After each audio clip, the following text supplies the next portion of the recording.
blasting out.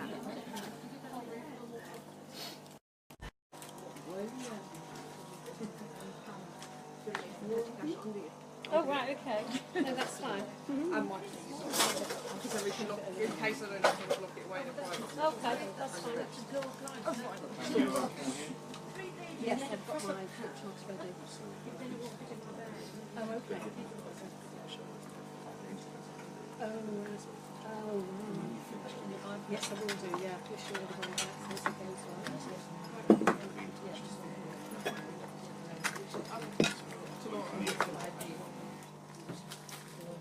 Where's my the iPhone? The iPhone. Oh, right. Okay, no, that's right. Cool. So, okay.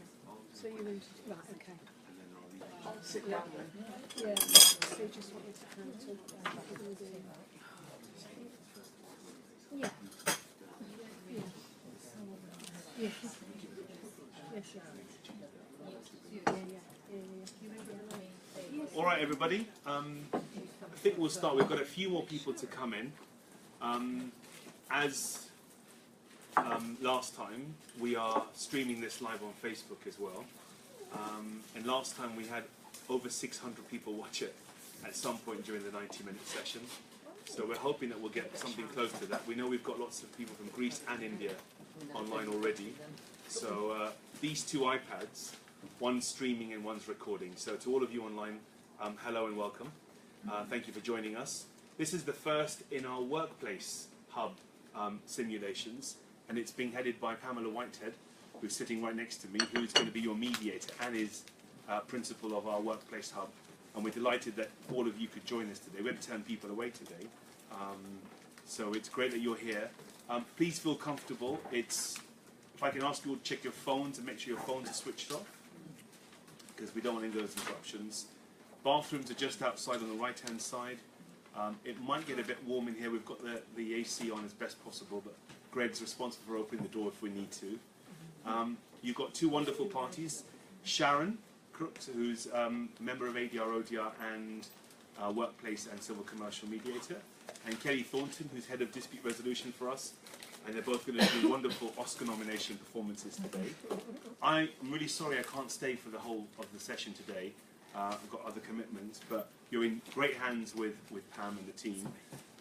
We've got Anisha and Greg and a few others from the ADR-ODR team. So for those of you that are not part of our team at the moment, we'd like to talk to you about how we can bring you on board as well. Pam's going to talk to you about how the mediation is going to run and about some of the events that are coming up. And I wish you all the very best of luck. And thank you very much for coming today. Thank you. Thanks, Raheem. Hello, everyone, and welcome. Lovely to see some friendly faces as well. I know quite a few of you that have come to see us, which is great. So as Raheem says, as it says on the tin, I'm Pam Whitehead, and I head up the Workplace Hub for ADR-ODR. And my background has been quite a mixed background, I think it's fair to say. I was in the legal world for 20 odd years, and then I moved out into corporate life. My latter role within corporate world was head of HR for Lloyds Banking Group operations here in the UK and in India. And then I jumped off a cliff and decided to go on my own, which is a bit scary. So lots of experience in the workplace, workplace mediation. I do civil and commercial, but a lot of my work does come through from the workplace side of things. So it's a great opportunity tonight to share with you some of my approach and how we're going to run through the model, which I'll explain in a moment. And as Raheem said, two great ladies here that are going to play their part, I'm sure. So the way, for those of you that have been trained in workplace specifically, or indeed have got some experience in workplace, the model is slightly different in the way that we normally approach things. What we normally do in workplace, we will go to private sessions first. So we wouldn't bring people together initially. We would have private sessions, and I try and encourage a lot of referrers to give it the time that it needs, because a lot of these situations are very emotionally charged, and sometimes it's very difficult to move them to the right place within a day or within the time that a referrer wants you to deal with it, because they'll say, look, we've got a day, and I'll say, okay, we will try. However, my experience tells me that time to be able to help them move forward in their thinking and the way that they're viewing things sometimes needs a little bit more reflection space. And so what I tend to try and encourage is that we'll do private sessions, say, today, and then we would have a joint session and move towards a check-in session, a joint session the week after. Sometimes it runs and it works, but I think, as you know, as mediators, you really have to be that seat of conscience on that one. And if it's not ready, it's not ready. And the worst thing you can do is try and fit it into a time slot to appease everyone, and then it derails. That's just, you know, not what we intend to do. So I do try and give it the time it deserves and the respect it deserves, because people may well be in these situations, and a lot of them can be going on for years. You know, I've had mediations where situations have been allowed to bubble for 18 months plus. Now that's a lot of deep-rooted stuff that you need to help them uncover and deal with. So that's kind of the way I approach it. So tonight what we're going to do is we're going to start off with a private session. We'll have private sessions with the parties. And then the aim is that we then move towards a check-in meeting and then into the joint session. And what I'm trying to do is give some sufficient time to that joint session so you can see how you facilitate that and how that unfolds. Because actually when I'm training people and when I'm working with people and want to be workplace mediators, the private session's almost, it's not easy, but the easier part for people. When you bring people in the room together, that can feel a little tense. So it's helping people understand how that unfolds and how that, as a mediator, you can facilitate that. So I'm trying to give it a little bit more weight, if I can, towards that back part, but let's see how we go. All right, so any questions for me at all before we start? Are you comfortable to get going? Yeah, you sure? Okay, let's do it. Thank you. Okay, so welcome. How are you? I'm quite anxious. It's quite normal to feel You know, like that. it's been a long time coming, and Yes. I want to get it sorted, but it's been playing on my mind. It's been very stressful, Okay, yeah.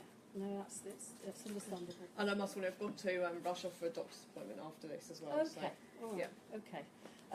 So you're feeling okay? You're feeling well enough to? Yeah, I mean, continue? I've been seeing the doctor in relation to stress and possibly going on stress leave from work, but I Okay. haven't taken any leave as of yet. I'm No. just Okay. trying to work around how we get through this problem, really. Okay, all right. Well, first of all, well done on entering into the process of mediation. Thank you. And I know we had an opportunity a few weeks ago to say hello, Yeah. just over Zoom, which was nice to say hello to you and share some of the process. So whilst you start to relax and feel a little bit more comfortable, let me just remind you of some of the things we shared during that conversation. So I did send over quite a lot of information on the process to you, and I have had a copy of your agreement to mediate, which you've signed, so thank you for that. And I talked to you about the process of mediation and what it means, and the three key things for it, really. First of all, remember it's voluntary. So if at any point you decide that this isn't for you, or it's not panning out in the way that ideally you would have liked, then you are free to withdraw from the process at any time. Okay, that's good to know. What I would ask you as mediator here is that if you're starting to feel that things, you know, are feeling a little wobbly in whatever way that is, then I would encourage you to share that with me and let's have a conversation. Yeah. There's nothing more disconcerting than opening that private room and you're not there.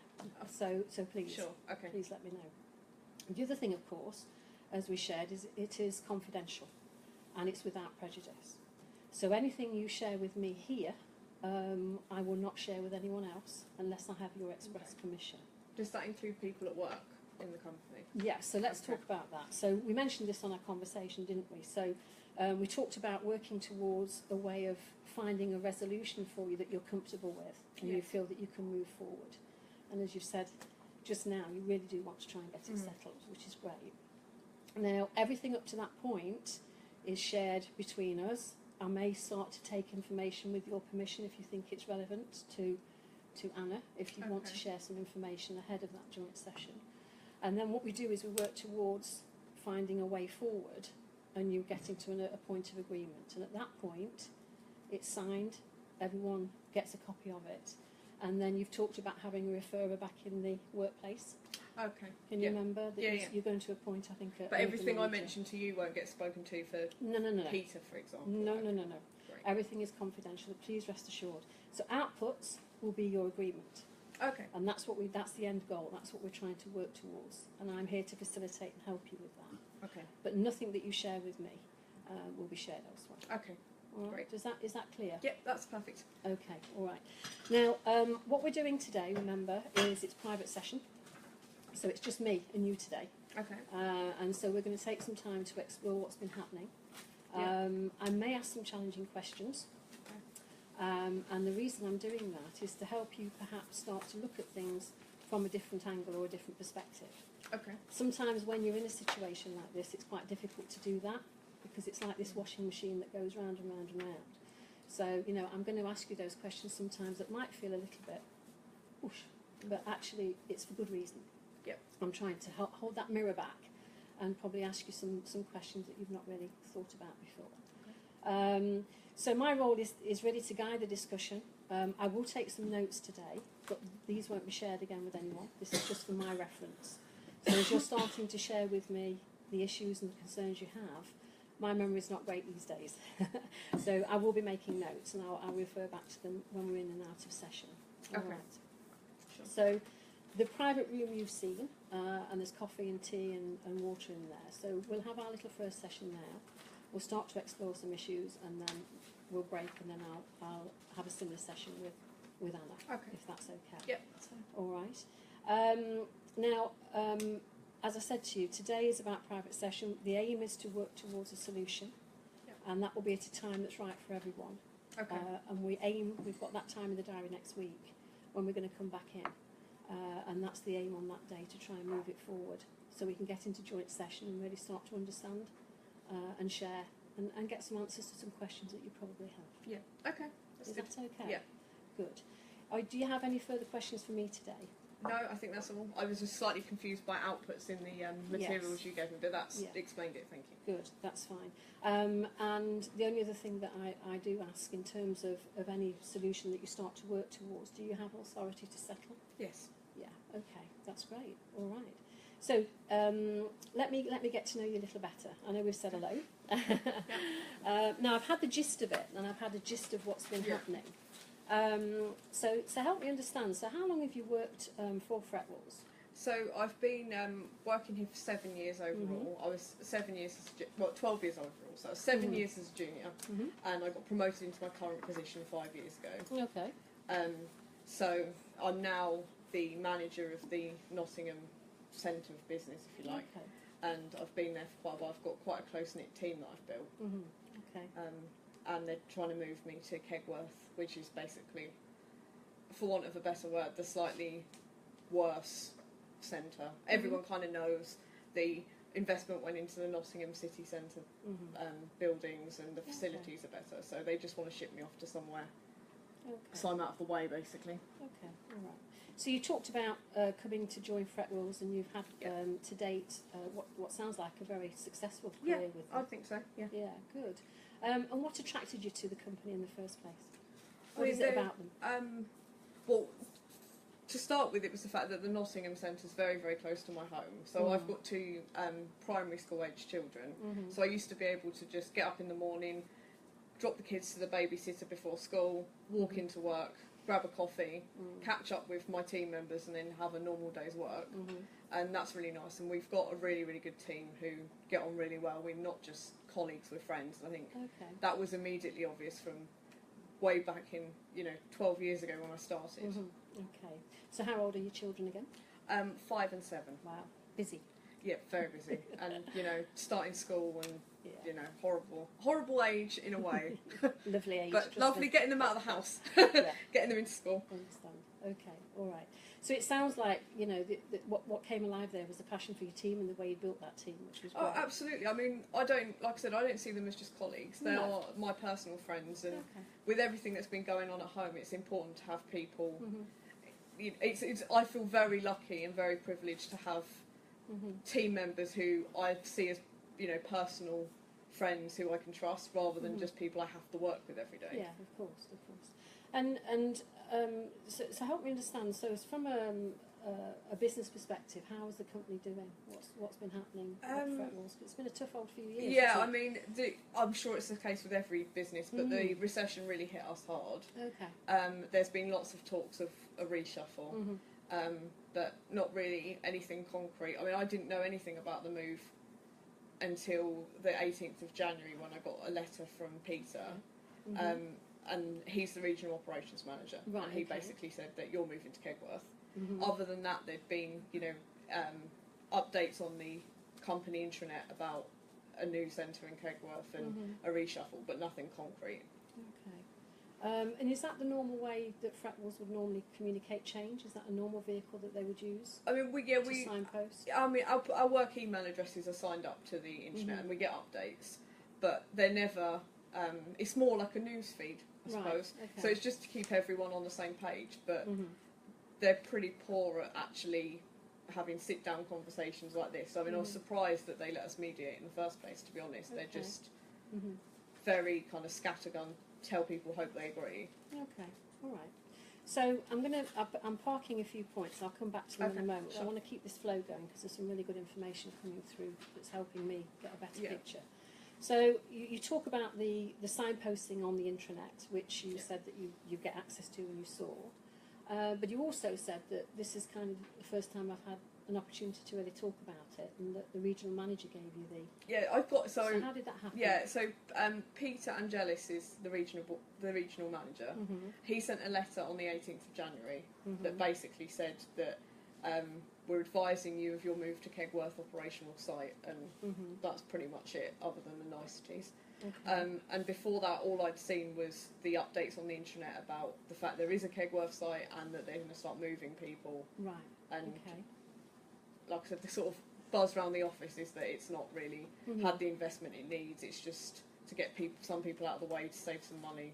Because obviously it's more expensive to run a big Nottingham central city office. So there's some challenges there from a structural point of view with the company at the moment. Is that what you're saying? Yeah, I mean, I haven't been told anything about how they've chosen who they're going to move or why people are moving. It's all kind of office gossip that we know the company overall is struggling financially, so we're next in the firing line, essentially. Okay. So you mentioned this letter that was it delivered to your home address, or was it a... no, I got it in the office. I just got it left on my desk, basically. Right, okay. And that informed you that you were moving to this other site. And you've not had a discussion as to how that process had been arrived at, why you were the individual that was the first thing, I got the letter, and I've left a couple of messages on Anna's answer machine, because she's my line manager. Okay. So I didn't really know who else to speak to. And I left her an email, and she hasn't replied. Okay. And then, I mean, it's personally very difficult for me if I am moved to Kegworth. So I possibly jumped the gun a bit, but I issued a formal grievance just because there was no other way of sort of bringing attention to the matter. Okay. So let me park that, and I've kind of understood the flow of how that's unfolded for you. Let me pick back up on something you shared with me a few moments ago around your home and personal life. And you referred to the fact that this move would be quite difficult for you. Yeah, so... Help me understand what the challenges are there for you. Okay. I don't know how well you know the local geography, but Kegworth is quite out of the way, if you like. Okay. So I live in Nottingham, very close to the city centre, walkable distance to the Nottingham office. Kegworth's about 13 miles away from my house, but because it's very rural, I don't drive, it's the first thing, but because it's rural, it's like 2 country buses, and they're notoriously unreliable, and it's not as simple as just travelling for 13 miles. Okay, right. So in terms of that journey, how long would that take you then? In addition, have you worked that through? Or I've not worked it through exactly, but I reckon I could probably get into the office about 9:20 in the morning. I was supposed to start at 9 o'clock, but I can't drop the kids off to the babysitter until 8:15. Okay. And then I've obviously got to get both buses, assume they're on time, and I get the connection between them. So we're looking at about 9:20. So if I left the house at 8, probably an hour and 20 minutes at least. Okay. And let's just keep talking about the information that's been shared with you at the moment. So this role that they're suggesting you move to in Kegworth, is that on parity with what you're doing? It is in the sense that I would be the manager of that operational site, but it's a much smaller site with less people, and it's a less prestigious office. Okay. People kind of know it's the secondary rate centre for the business. Right, okay. And in terms of that information that's been shared with you from the company about that move, was there any discussion around helping you with that journey, or any mention of anything else to support the move? No, I mean, I'm not sure how much the senior members of staff know about my home life, really. Okay. But I'd assume people in the office realise I walk to work. I mean, I've got my close team who all sort of know my personal circumstances, but there hasn't been any attempt to like pay for my travel or. Okay. I don't think they've thought it through, to be honest. I think they just saw me as an easy target to move to Kegworth because, you know, she's Maria, she's reliable, she won't complain. Okay. So let's just pick back up on that relationship and this. You talked about Anna as your line manager. So the regional the chappie that sent the letter is someone that you don't have a regular contact with? No, I don't. I mean, I have a good working relationship with Anna. Right. She's my direct line manager. Okay. She's the one I speak to. Peter is just, you know, a name on the bottom of an email, to be honest. Okay. Okay. So you mentioned that you're not aware that people at work understand some of the challenges that you're experiencing in your personal life, in your home life. Is that something that you didn't feel or didn't want to share with your manager? Is your manager aware? Anna isn't aware. I speak to some of my close team members about it, but to be honest, it's not affected anything until now because I've had such a sort of fortunate commute, if you like. Right. Okay. It's not become an issue, so I haven't brought it up. It's not that I'm not willing, but I just thought I don't want to, you know, make myself a victim and give them any ammunition to sort of worry about my capabilities. Okay. So, all right. So you mentioned that you've not had an opportunity to discuss this with anyone to date. Yeah. So, as I've made a note here, one of the things that came through loud and clear is that you wanted to understand why this decision had been made. Yeah, I mean, something you'd want. Yeah, I mean, to be honest, it seems completely unprofessional that a company this big, struggling or not, hasn't got any kind of procedure for deciding because it, you know, it's quite a drastic change in my life, particularly with young children. And my youngest son he's having enough of his own troubles at the moment, and it's just one more thing on it. I feel like it might be the straw that breaks the camel's back, for want of a better metaphor. Sorry to hear that your son's having some challenges at the moment. I mean, it's not hugely problematic without, you know, bringing you into my whole, you know, personal background. But he's struggling at school, failing to settle with the babysitter. So some mornings at the moment, I'm still at the babysitter's at 8:45, rushing out the door, kind of doing the whole, you know, you do have to stay. He's getting used to the routine, but any kind of change in circumstances like that is going to affect him, and it's going to make my timing in the morning even tighter. Okay, all right, okay, made a note of that. So let's just have a look at the situation where it sits at the moment. Then, what's most important to you here? You know, you mentioned that you've put a grievance in, but you've chosen to come into this process with a view to trying to find a way forward for you. So, what's most important to you, Maria? I think, if at all possible, I'd like to not move, just because it is a lot of hassle. Okay. But I'd like to at least feel like senior staff care. That there's been no process. It feels like I've been randomly selected, and there must be people in the office who would find it much easier. I mean, anyone with a car would find it easier. And it's that lack of communication, really. Okay, so lack of communication and understanding as to why and how they've gone about Yes. that. You mentioned obviously that you don't drive. Within your contract, is there any clause around? Is this the normal thing they expect from the employees around being moved around from site to site, or I'm not sure about mobility? I'm not sure about site to site because I don't really work away from the Nottingham site, so I've never done it before. But I know they cover travel expenses for people that travel to you know, various locations for work. So I imagine I'd have to get my contract out, but I imagine there must be something. Okay, all right. Okay, is that something that perhaps? If we needed to, we could kind of check on that. I mean, my laptop's in the office, so I can go and get it if needed. Okay, no, it's fine. It's fine for the moment. All right. Okay, so let me just summarise quickly what you shared with me. You really do want an answer to why you have been selected to move to the Kegworth site.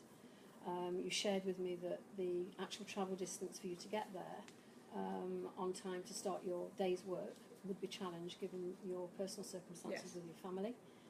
And the need to get them to their babysitters. And also, you shared with me that there's been no discussion at all with your line manager, albeit that you've had communication from the regional manager as to why and how this has all come about. And I've noted here that is definitely something that you would like an answer to. Yeah, I mean, to be honest, it seems like Anna's just ignoring me because Mhm. we're close. Mhm. We've got a good working relationship, and she's sort of seen that it's me that's been targeted and ignored all the emails and the calls and stuff. Yeah. So, Okay. it's All right. frustrating. Okay. All right. So, is there anything else in this session that you'd like to share with me?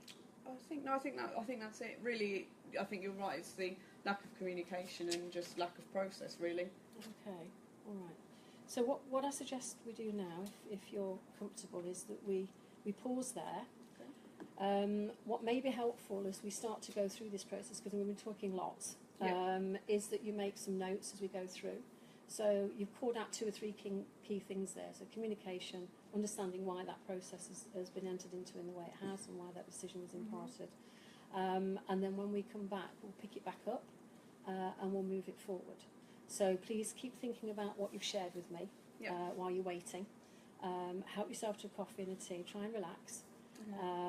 But if there's anything else then you think about when we come back again next time, it'll be about 20 minutes or so, then we'll pick it back up and move it on. Great. Is that okay? Yeah. Good. Shall I call Anna in for you? Please, would you Okay. mind? Yeah, Thank no you problem. very much. Thank you Thank very you much. very much, Maria. Thank you.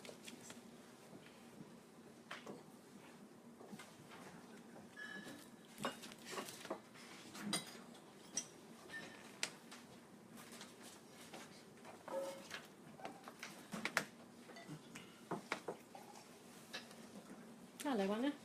Hello, how are you? I'm okay, but stressed. It's quite normal to feel a little anxious in these processes. This is something that we don't deal with every day. Have you never been in a mediation before? No. No, I think you said when we spoke. I'm just going to take this scarf off. It's rather warm in here. Are you feeling comfortable? Okay. Good. So, try and relax. Take a deep breath. It's just you and I. Now, I know we had an opportunity to speak briefly on our Zoom call, and I trotted through the process and some of the ins and outs of what we were going to be doing. And I did send you quite a lot of information on the process and what it all means. But before we get into that today, I just wanted to kind of remind you of what we said about the process itself. So first of all, thank you for signing the agreement to mediate, and that's been sent through, so thank you for that. We also discussed that the process is voluntary, and that at any time, if you don't feel that this is panning out or working for you, then you are feel free to withdraw from the process. What I would ask you, if it kind of feels as if it's not working in whatever way, that you would share that with me here today, in case, give me an opportunity to have a chat about it. It's quite disconcerting when you open that door and there's no one there. So please let me know. I won't run. And the other thing that we shared was that it is confidential. So anything you share with me in these sessions will not be shared with anyone else. So feel free to be as open and honest and share with me how you're feeling. What we then do is work towards a joint session, which won't be today. We've got that day in next week, if you remember, in the diary. That's in your diary, isn't it? Yeah. And what we're going to do today is private sessions, and we'll come together in a joint session when that time's right, and it has to be right for both yourself and Maria. And then we'll take that opportunity then in a joint session to work through some of the issues that you have, some of the questions that you might want answering, and see if we can facilitate and help you move towards an agreement that you're both comfortable with, and one that you feel that you can work with and live with. All right, and at that point, the agreement is signed and shared, and off you go. And I know you've talked about having a reviewer that will look at the agreement going forward, and I'm hopeful that you'll get it to that point. But let's talk about that when the time comes. Let's focus on step at a time. Yeah, let's focus on here and now, and let's understand a little bit more about what's happening. So my role is to guide it. I will ask you some challenging questions now and again, but it's with a view to helping you perhaps see things from a different perspective, or think about things that you may not have thought about. Easy for me to do that, but when you're in it sometimes it's quite hard, and quite difficult to see it. I'm not here to make a judgment, or it's completely impartial. All right? Okay. So any questions before we start? No, I don't think so. You sure? Are you comfortable so. with the process? You comfortable with how we're going to go about it? Yeah. Good. And if we can I just check, if we don't settle, will it just go back to being the grievance, and then we follow that process? So what will happen if we don't manage to get it to a point where you feel that you can come together and find a way forward, then obviously the mediation process is then over. And I do understand that there's been a grievance put in. Which, how are you feeling about that? Well, that's what I'm stressed about. That's what you're stressed about. Okay. So you know that option, as you know, is always there, and that's an internal process that's there, which Anna, as Maria, has chosen to pursue. But let's see where we get to. Let's see if we can start to move things forward. Okay. Keep thinking positively and aim towards that joint session. It's a great opportunity for both of you to share how you're feeling and see what we can sort. Okay. Is that okay? Yeah. You sure? Mhm. Okay. All right. So let's kick back and let's just have a little conversation then. So you're site manager at Nottingham. Yeah. Yeah. So how long have you worked for Fretwells again? 12 years. 12 years. No, 6 years. 6 years. Okay. All right. Have you always been manager? I got promoted. Oh, well done. Yeah. Yeah. And worked my way up. It's quite hard. Yeah. Okay. So what's the culture like? How would you describe it? I would say tough. Mhm. They expect a lot, Okay. and it's got tougher recently because obviously money is tight and hard Mm. decisions have to be made, and you just have to get on with it. Mhm. Really. Yeah. It's been difficult for most businesses, hasn't it, Yeah. over the last few years, and that puts increased pressure on everyone, doesn't Yeah. it, when you're kind of fighting that. Okay. So how many people do you manage? 15. 15. Okay. So quite a reasonable sized team. Yeah. Yeah. Okay. And so help me understand. I know I've got a gist of kind of the scenario that's unfolded here. Help me understand how you've arrived and found yourself in the position that you're in. I know that there's been some change going on, but what's led you to being in this process that we're in here? I can understand in some ways how we've got to here, but the bit I don't understand is why Maria didn't feel like she could just talk to me. Okay. So this is the first time in my management career that I've had a grievance made against me. Okay. And that's because I think I'm pretty good at talking to people and Mhm. listening to people Mhm. and being supportive of my team. Mhm.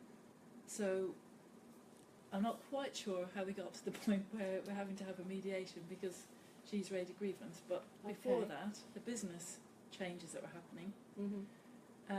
Peter, who's the operations director, and I have been talking about how we could juggle things around because we've basically got to cut costs. Okay. So that was that the driver Yeah. for the change? Yeah.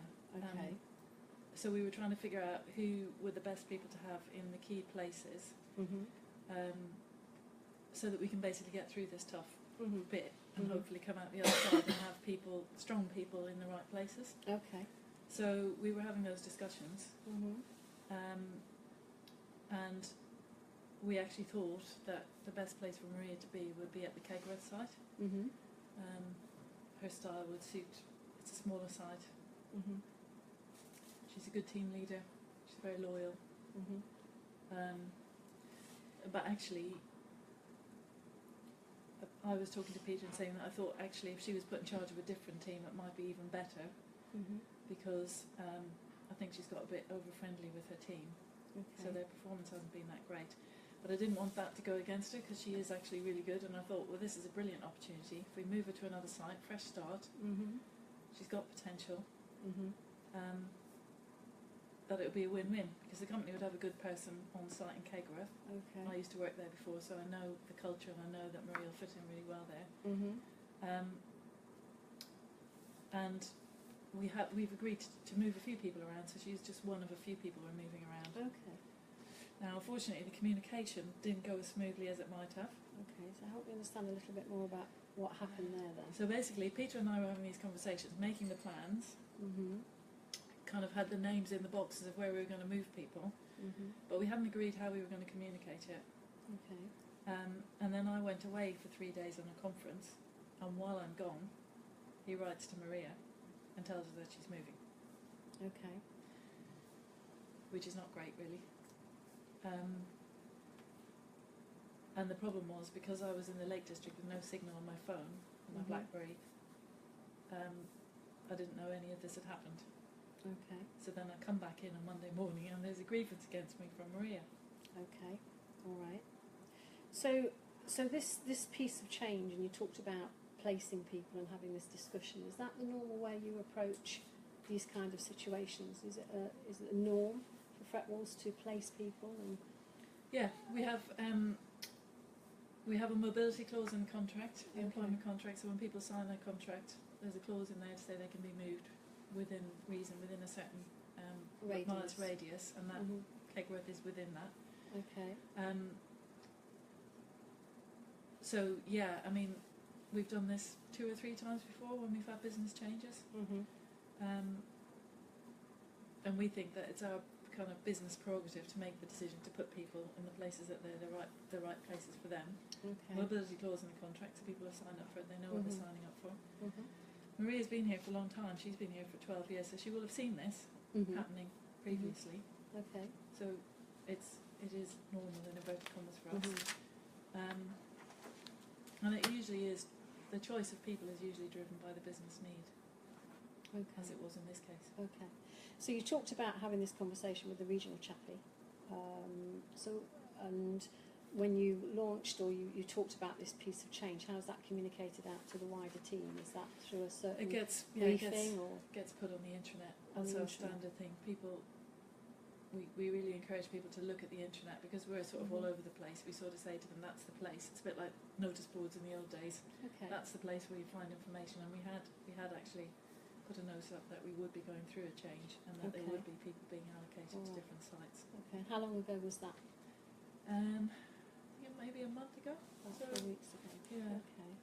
Right. And during that time, you know, having that message gone out to the team, as a manager, did you follow that up with a briefing, or did you have any questions from your team I didn't about actually it? have any questions, funny enough. Okay. No, I mean, we have a meeting once a month, so it probably wasn't great timing. I was planning to brief them at the next session, and I just haven't got around to that yet. Okay. All right. So you didn't get a chance to engage with them. Okay. So you mentioned also that you were away at a conference and this letter went out. So how did that come about? That as a manager of the site, you weren't aware that communication was going out on that day? You might ask. Might well ask. I'm not very happy about that. But I don't want to blame somebody else, and I don't want to start slagging off Peter or anything, so that's not what this is about. Okay. I have to take responsibility. But I was a bit annoyed. And is he aware that you were annoyed about it? I don't know, actually. Okay. Well, I've made a note of that. Probably best to... I don't want to ruffle his feathers if we're going through change. I'll just keep my head down, make things happen the way they need to happen. Okay. All right. Well, I'll part that one for the minute. But I'm interested to understand a little bit more about that. We'll pick it up possibly in the next session. So there was no questions from your team. The message went out. The decisions were made on placements. You also mentioned that there were other people that have been asked to move as well. Was that from your team and from your site, or was it from other sites? A mixture. Yeah. Okay. So it's not. It's Maria's not on her own here. Then? No. Is that what you're saying? Yeah. Okay. So there were other people within the team? Yeah. Okay. All right. So once that note went out and you were away at a conference. Yeah. Yeah. So and you said you couldn't get a signal, or you couldn't. No, the Lake District. Right. I mean, the idea is that you're supposed to be away from everything and check out, and they, you know, they encourage you to leave work behind. And, I mean, the thing is, I normally would check my emails every chance I get. I'll be checking at break time, lunchtime, evenings, and every time I checked, there was no signal. And by the time I got to the second day, I thought, right, okay, just surrender, just get in the zone. Just you're supposed to be checking, not thinking about work. So I did. Okay. As soon as I come back into reception on Friday evening, driving back from the conference, I get all these pinging emails and pinging voicemails. Okay. Some of which are from Maria. And what did you do? And that's the first I heard of it. Okay. Well, What did you do when you saw it's those? Friday evening, 8 o'clock. Okay. I know Maria's got a young family, so there's no way I'm going to start ringing her at 8 o'clock on a Friday evening or at the weekend, because she's entitled to have her weekends off. But I was fully intending to get in touch with her on Monday morning, first thing when I got in. Okay. So what happened then on Monday morning when that was your intention? Came in and this grievance letter is there. Okay. So how did you deal with that then? Well, I got in touch with HR. Okay. And they suggested that we have this process. All right. So having gone into that scenario then on the Monday morning, what dialogues, if has no dialogue taken place with your team or with Maria since? No, she put in a grievance, and I thought you had to handle it correctly. So okay, all right. So this is the first opportunity then that you've probably had of having an open dialogue. And to be honest, I was a bit cross. The thing I said to you about checking my emails, she knows that I'm really hot on staying in touch with my team, and to whack in a grievance. I mean, she knew I was on a conference. She might not have known there was no reception, but she knew I was away on a conference. It's in my diary. Anyone can see it.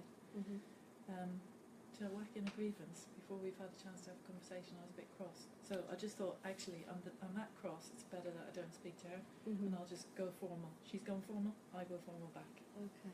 So. So in hindsight, what would you have done anything differently?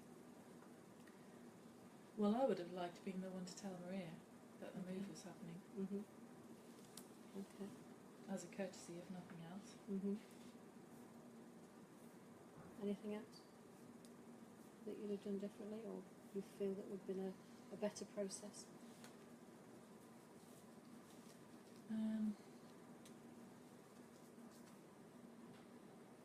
Well, I suppose if I told her and then I got a bad reaction, then I would have had a chance to do something about it. Whereas at the moment, she's been told by someone else, had a bad reaction, and it's got to like a much worse situation.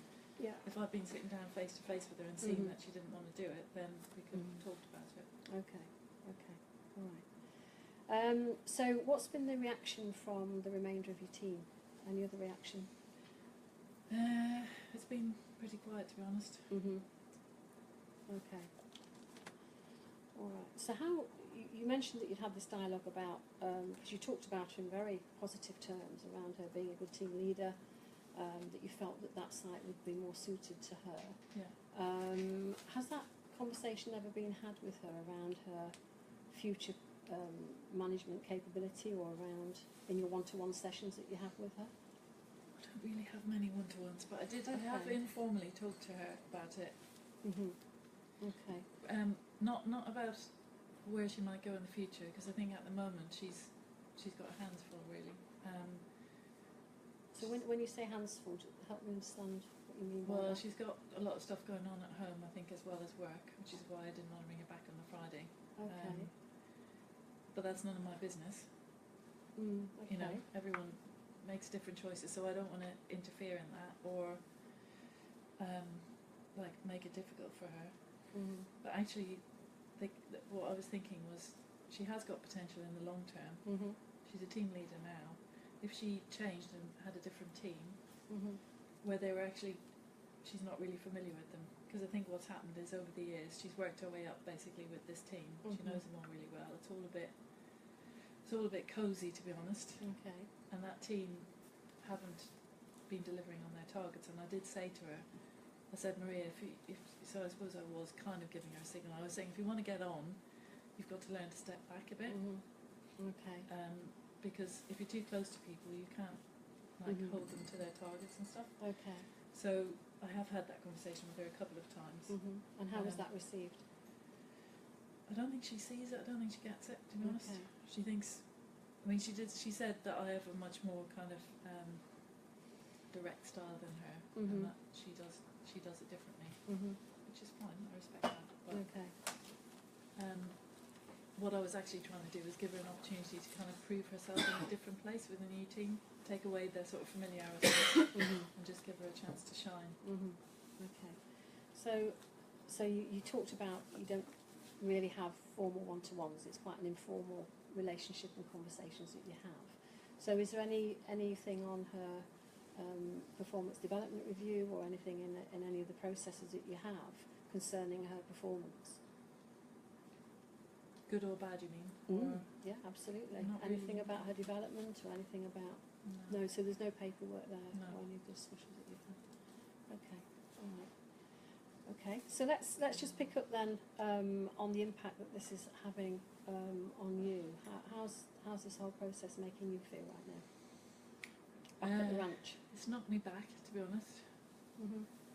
because I think having a grievance against you as a manager is a sort of a black mark, really. And Okay. I want to progress. Mhm. I mean, I'm hoping that the company comes through the other side of this, Mhm. and that they are progressing the firm. Mhm. I don't know whether it goes against you if there's a grievance, but I suspect it's probably not that great. So Okay. I'm a bit stressed about that. Mhm. I'm disappointed that I didn't anticipate some of this stuff, I suppose. Okay, well, Maybe do it hindsight's a differently. wonderful thing, isn't it? Yeah. Hindsight's a wonderful thing, and sometimes we do get caught up in the here and now. But that's some good reflection, isn't it? But that's how it's. Looking back, actually, there are things perhaps you would like to have done differently. So, where do you see your future with the firm then? Because you said that obviously you're quite, I think, career-minded and want to get on. And Yeah. so, what's the next move for you then? Well, Peter's getting on a bit. He's the regional guy. Okay. I don't want to talk about dead men's shoes, but if he retired or moved on, I'd sort of have my eye on that job really Mhm. between you and me. I wouldn't want Okay. anyone else to know that. But Okay. So you see yourself moving forward up with the company. through the structure, yeah. Okay, good, all right. Anything else around the scenario and the situation that I need to be aware of, do you think, right now, that you'd like to share? You've summarised that, in hindsight, you probably would have liked to have been able to tell her yourself. Yeah. You've talked about her performance in the past to her informally. The communication went out while you were away, and it was difficult then to connect with the messages that were coming through. And you've also said that it's not just Maria that's moving, there are other people that are moving. Yeah. And since that situation unfolded, there's been no real dialogue between yourself and Maria on the situation and how it's come about. And is that something that you would like an opportunity to discuss and share with her? Yeah, we've got to fix it, haven't we? We're stuck with each other, even if she does move to Kegworth and we don't So see what a does lot that of each mean other. from a management point of view then, in her move to Kegworth? Are you still manager? I'm not sure. No? Peter, the thing is, Peter and the rest of the senior team obviously have conversations about my level the same way as I do about the people who report into me. Okay. So I'm not 100% sure. As you can tell, communication is not that great. Okay. All So right. Yeah.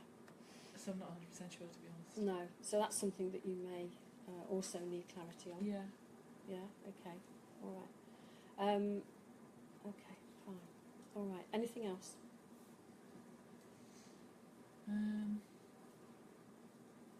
Well, you probably can't tell me, but do you think that we could reach a positive solution with this? Do you think Maria's up for it, or do you think it's... At the moment, I'm not in a position to either comment or form a view or say anything on that. It's not my place to. We're here. We're in the process. There's the opportunity to share and to move forward to that joint session. That's all we can do. We're just 20 minutes into the first session. Early days. I'm just starting to get a gist of what's been happening and start to understand some of the key things that have occurred. And in our next session, I'm going to pick that back up and we'll move it on. But early days yet. But we're here and we're talking, and there's the opportunity. So let's keep working through it.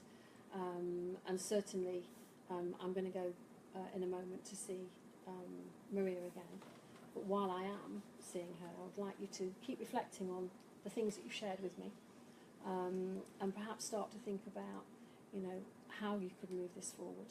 I hear that you're very keen to try and get it resolved, which is great, but start to keep reflecting and thinking while you're waiting as to perhaps how that could unfold, and to also, think about some of the questions that you might want answering, and also some of the things that you might want to share with Maria when we get to that opportunity. Okay. All right. Any other thing for me? Any other questions for me at this stage? No, I don't think No, so. it was the first little session. How are you feeling now? Still unsettled. Yes, yes, and that's quite normal to feel like that. And you know, this is probably the first time as well you've been able to articulate exactly perhaps how you're feeling. And as a manager, sometimes it can be quite a lonely place, can't it? So it's great that you're here. It's great that you're having this opportunity. So let's try and make the most of that. I'm going to come back to you in probably about 10 or 15 minutes. Okay. Keep thinking. Anything else that you think, oh, I need to share that with Pam, then please at our next session you can. But now I'm going to go and see Maria, Okay. and I'll see you very shortly. So have a Okay. coffee, Thanks, relax. Pam. No, thank you. Could you send Anna through for me? Sure. Thank you very much.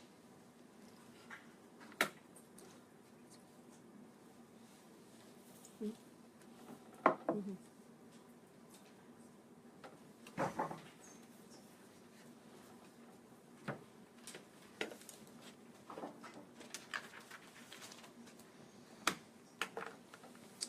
Hi. Hello again. Hello, how are you? Good. How are you feeling? A bit more relaxed now. Good. It's just Good. a bit of time to think about what we've discussed. And Yeah, good. Okay. And did you manage to get a coffee? And yeah, good. Was it good? yeah, it's well stocked out there. It's nice. Excellent. No, that's good. All Always right. helps. Good. So when we were last together, you shared with me things certainly about the way this situation's unfolded. Yeah.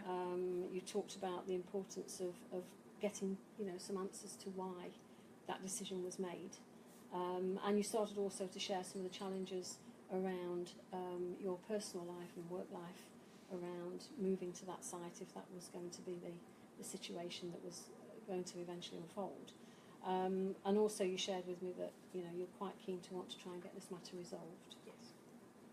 So is there anything else that you've thought about while you've been waiting for me that you wanted to share with me or make any further comment on? I think the points you made about the lack of process are quite important, because to me there was no decision-making process. And Okay. don't get me wrong, you get given a lot of documentation and handbooks and stuff when we first started working here, and mine was 12 years ago, so I haven't had any kind of recent issues. Okay. But I'm sure there must be some written procedures for especially changes that are causing this much, something that would change someone's lives to this degree. I mean, I know there's similar rules for when someone gets dismissed, for example, so I feel like there must be a company policy that isn't being followed, Okay. because there's no way you'd make a decision like this without some kind of rule book, I suppose. And if they have, then I think it's just showing quite a lot of lack of respect for the employees. And I don't mind necessarily being the one that moves, but I feel like there's a lot of people who would be much better suited to the move. I mean, it's going to cause a lot of problems for me, and I'm willing to, talk about travel expenses and perhaps starting later or something like that. But Okay. it feels like I've been here 12 years and I've been given no proper notice and no discussion. It's just the sort of lack of respect for the Okay. assumption that, Maria will just do it. Especially Anna, because I wouldn't say we're necessarily close friends, but we have a very healthy working relationship. Okay. And after I got the letter from Peter, I called her and emailed her and texted her and everything. Not even all formal. I even called her, her personal mobile, her BlackBerry, and I know she sleeps with the thing. So there's no way she didn't know. She's just decided to give me the silent treatment to avoid the issue, and I think after all these years, that's bad. Okay, so let's just let's go back a little bit. You talked about the relationship. You've had a good relationship with Anna, and you talked about having received the letter, trying to send emails to communicate, and then on the Monday morning, when you went into work, you immediately felt that you needed to take some action. So, in hindsight, would there have been anything else that you would have done? What about actually having the opportunity to speak to? I feel like I Maria. moved too quickly to, make a grievance. But I think the problem was I know Anna well. I know that she, like I said, she basically sleeps with her BlackBerry. There's no way she didn't see the message, and it felt like it built up all weekend that this big sort of life-changing decision was being made without my consultation. Okay. And as one of my friends, she should have, or one of my work colleagues, she should have done something about it. She should have spoken about it. She's basically shied away from the issue, which I think is bad. So what if there was a situation as perhaps where, you know, you say that she's got to have picked it up. Where was she at this conference? Are you aware where she was and what happened? Not particularly. I know she was away at a conference, but I know what she's like. She's completely corporate minded. Everything she does is in relation to work. She's always getting kind of, people are always making jokes about the fact she's still doing work emails when she's on holiday, and she's one of those people that's very, I mean, I think I'm career driven, but I'm career driven balancing it with a family life. She lives for this job. So I don't think she would have clocked off completely for a whole weekend, especially being that she was at a conference. So she would have had her phone and her laptop and stuff with her. So what if there was a situation and she hadn't received the email? Had that crossed your mind at all? No, purely because I just think it would be very unlikely. Of course, it's possible.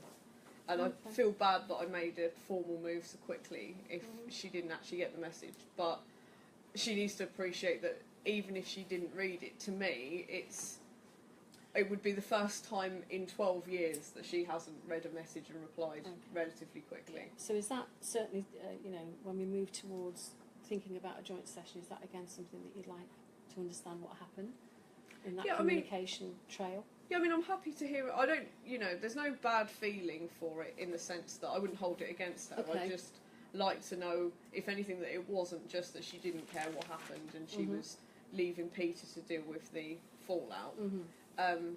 But like I said, this idea that I've been singled out by senior staff and then she's supposed to be my direct line manager and she's shied away from the problem just seems quite disrespectful to me as a professional. Yeah.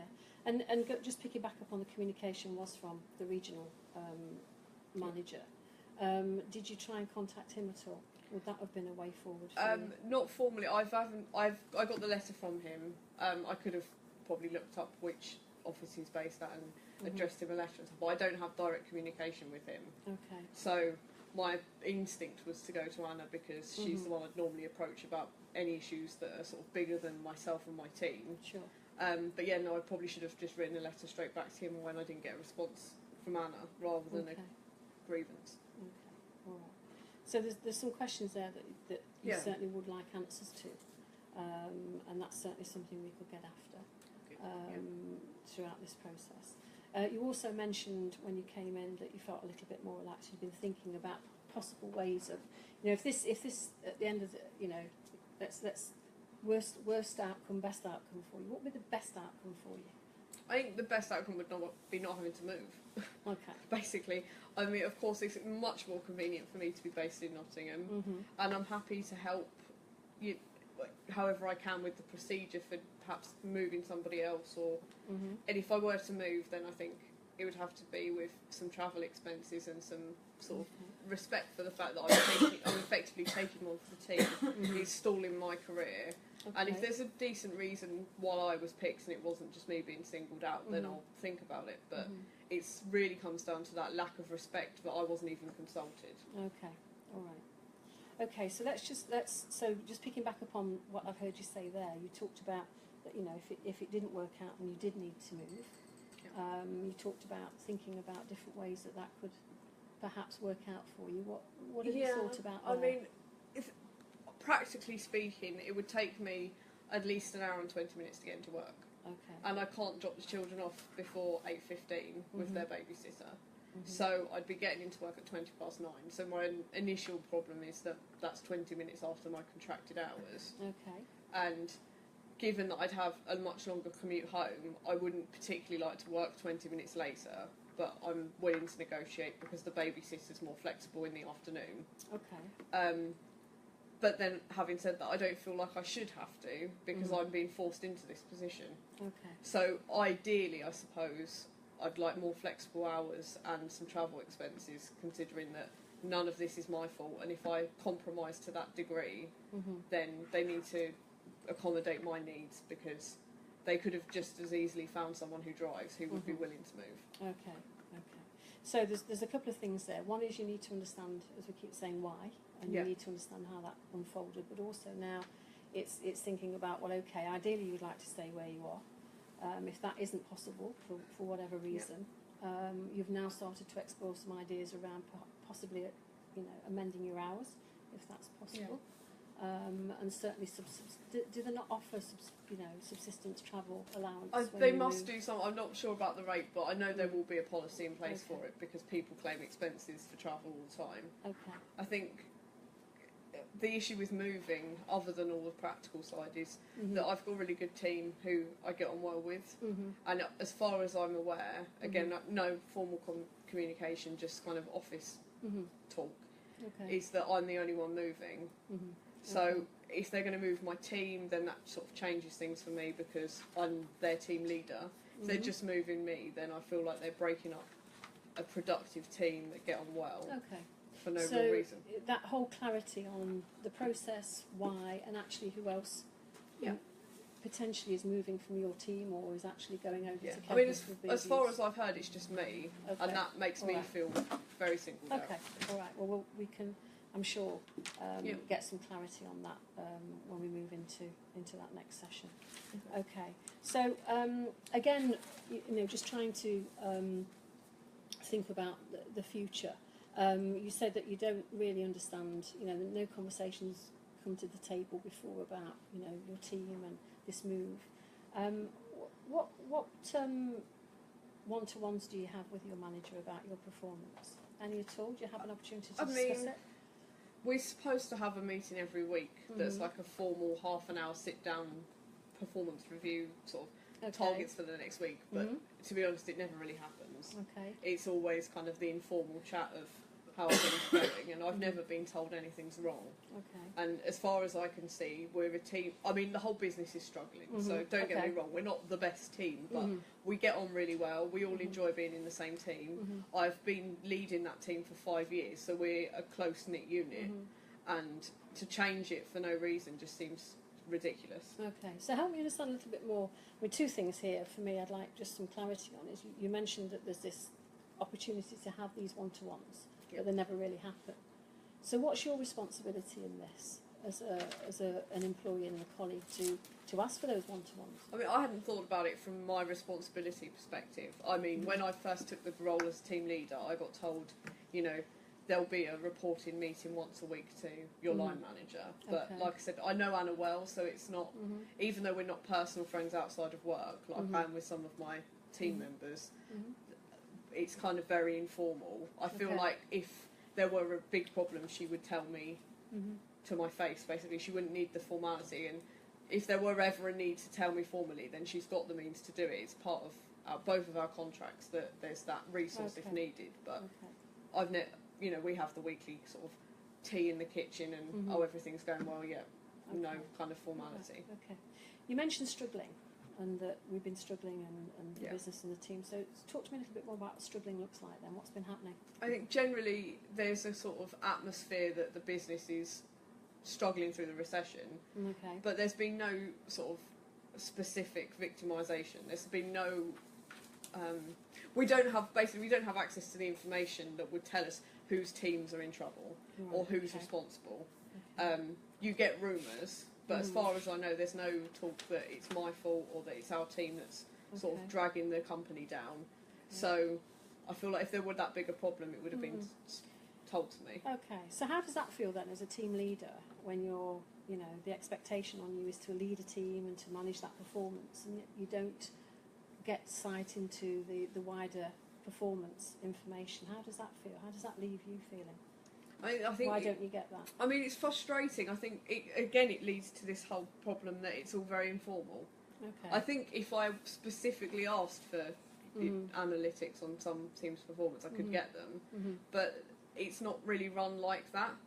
We know who's doing well in the sense of, if a particular team works well, and my team is all I care about, and we get on very well together, and I think we work very productively. Okay. So far as other teams go, I don't really know, because I spend all of my working day with my team, and all of my social life is with my work team, so there's not a kind of big communication with the rest of the company, but there is that overall feeling that it's a recession, everyone's struggling. Okay. So within your area, and the team that you're leading. For your targets, don't you have specific performance indicators that you need to hit, both as a team and individually? We do, but we don't always. They're quite qualitative, if you like. So they're very much kind of progress based rather than overall numbers, if you like. So instead of saying you must sell this amount of money's worth of products a year, it will be you must improve by this amount. So it's not as simple as just saying, you know, this team's made less money than that team. It's all quite relative. Right. And like I said, I always get told, you know, things are going well on an informal basis. You know, you seem like a really close team.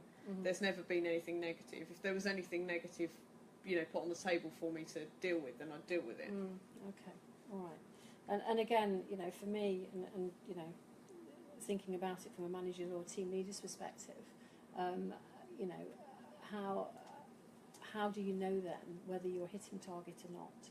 Is that something that, in hindsight, you should have asked? Yeah, I mean, I guess really we don't know because it isn't given to us as, you know, in that literal sense. It's just the kind of informal boost of things seem to be going well or good job today, all that kind of stuff. It's not formal. Okay. So let me just summarise quickly for you then. So what I've heard you say is that, you know, ideally you'd like to stay where you are. You've started to think about if that's not possible, then we need to look at your working hours. You also need answers to those questions around why and how, and why you and how this has all come about. And you also want to understand, you know, certainly, you know, is there any other team members moving, or is that a bigger issue? Yeah, I mean, I feel like as their team manager, I should definitely have been told if other people are moving. Okay. And as far as I know, it's just me. Which now we've talked about performance makes me think maybe there's some issue with my performance. But again, I've never been told, so I don't understand how they expect me to do anything about it when I don't get any information back. Okay. So again, so there's lots of things there that I'm hearing you want answers to. And so thinking ahead towards trying to move it towards a joint session at some point. I know you've started to make a list. So play back to me the key things that you want. I think now we've got that. So I think there's 3 key points. Firstly, the lack of communication around this move to Kegworth. Okay. Particularly the fact that Anna hasn't replied and that I just got a direct letter from the regional manager. So you want to know how that... So that kind of, just that lack of respect that comes in with the fact that there was no communication. Okay. And also the lack of process seeming lack of process for selecting someone to move. And finally, productivity in terms of if there's a performance or productivity issue with my team, then why haven't I been told? Okay. And I appreciate what you're saying that perhaps I should have made more positive steps to find out. But I just thought it would be common sense that if there were that bigger issue, someone would come and, you know, tap me on the shoulder. So performance or productivity, I guess. Yeah, okay. And not knowing is the worst place to be, isn't it? Definitely. I mean, like I said when I came in, it's caused me immense anxiety on top of everything that's going on at home. Just feeling like my career was on track and I was at a company I really liked and had a team that I really enjoyed, had a very nicely balanced lifestyle, and now it's all been thrown to one side over a decision about moving to Kegworth. Okay. So I just want to pick back up on your home life again and, and some of the challenges that you shared with me. You haven't felt able to share that up till now with your team or your manager. I mean, my close team members know. They know, but not your manager. It is that sort of mother's meeting first thing in the morning type conversation. Anna doesn't know, and neither does anyone more senior. Do you think it would be helpful if your manager was aware of some of the challenges that you face with transporting? I think the transport issues, absolutely. In relation to my youngest son Leo, I think it's just a matter of, you know, he's got. I imagine from the mother point of view, in the next sort of 6 months to a year, he'll be settled. This is it's a big phase for him going from nursery to school. Yep. I've only recently started using the babysitter in the last year or so. So I think that will pass, but it's bad time insofar as changing his routine, Okay. and I need to be there to settle him properly with the babysitter, not just, he's not at that age where I can just say, you know, run up the path, go to the babysitter, it's fine. He's still very much, no, I want to stay at home, no, I don't want to go to school, and I don't think Anna appreciates that at all. Okay, all right. Do you think it would, again, would it be helpful, do you think, if she was to know that? I think if Anna understood the transport and practical issues in combination with the fact that this specific time is bad, then I think she should understand. But I don't think she's got much empathy for how that is in reality, because she's very different to me. She's very much just career focused, and she's happy to stay in all hours and smash targets, whereas I'm trying to split my time. Yeah, sure, okay. All right, so is that something that, again, I'd like you to think about that, certainly for perhaps when we come into a joint session. Now, let me just remind you again, there's several issues there that I've noted, and I know you've got a note of. Is there anything else that's important to you? What's at the heart of it now? We've got communication, we've talked about the why, we've talked about the productivity, we've talked about the challenges you had with that move and understanding, you know, that family commitment that you have. What else? What are the other key things? What are at the heart of it for you that you'd like to get after? I think that covers most of them. I think if I had to sort of condense it, would be just that element that a decision's been made for me, not by me. Okay. And it affects my life more than it affects any of theirs. So they've imposed a decision on me, and I think that's caused a lot of anxiety and kind of animosity about the whole situation. Okay. So if let's just talk about, you know, if this was all behind you and you could get this resolved, how would that feel? I think it'd just be nice to just be able to go home and know that there's some certainty about what's happening. I mean, I don't want to concede that I will move, because it will be a pretty bad case scenario for me to move at all. But if I knew that I had to move and there was some certainty about it, travel expenses, working hours, that kind of thing, that at least takes the pressure off, that I know where I stand. And if the company overall could be more flexible in terms of appreciating my personal circumstances, then I'd at least feel like there's someone to speak to about it, and it's not, you know, I feel like basically the company have broken the rules, as it were, by making the decision as they have. So if they're going to change the goalposts, if you like, then I want to know what my flexibility is in terms of the situation I'm being put in, rather than being consulted about. Okay, all right. Anything else? Any main points? No, I think that's it, really. You sure? Yeah. Okay. So what the plan now is that you've got some key items there that you want some answers to. What we're going to do now is we're going to start to think about next week. But I want you to keep thinking, reflecting on this.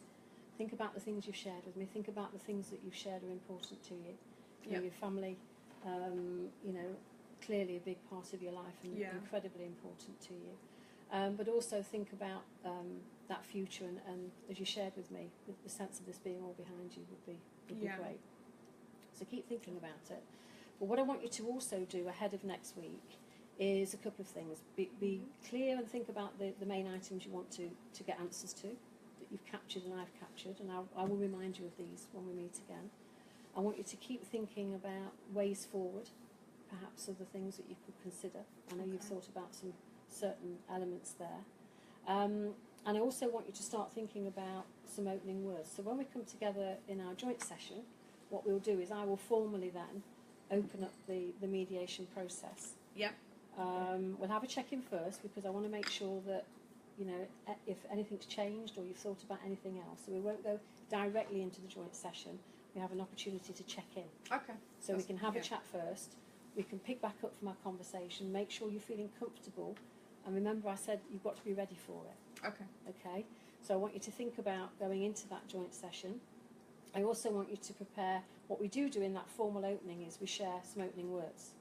And I just want you to start to think about what you'd like to say to Anna in that first meeting, in that joint session. So just start to think about what you'd like her to hear, and you know what's important to you from that process.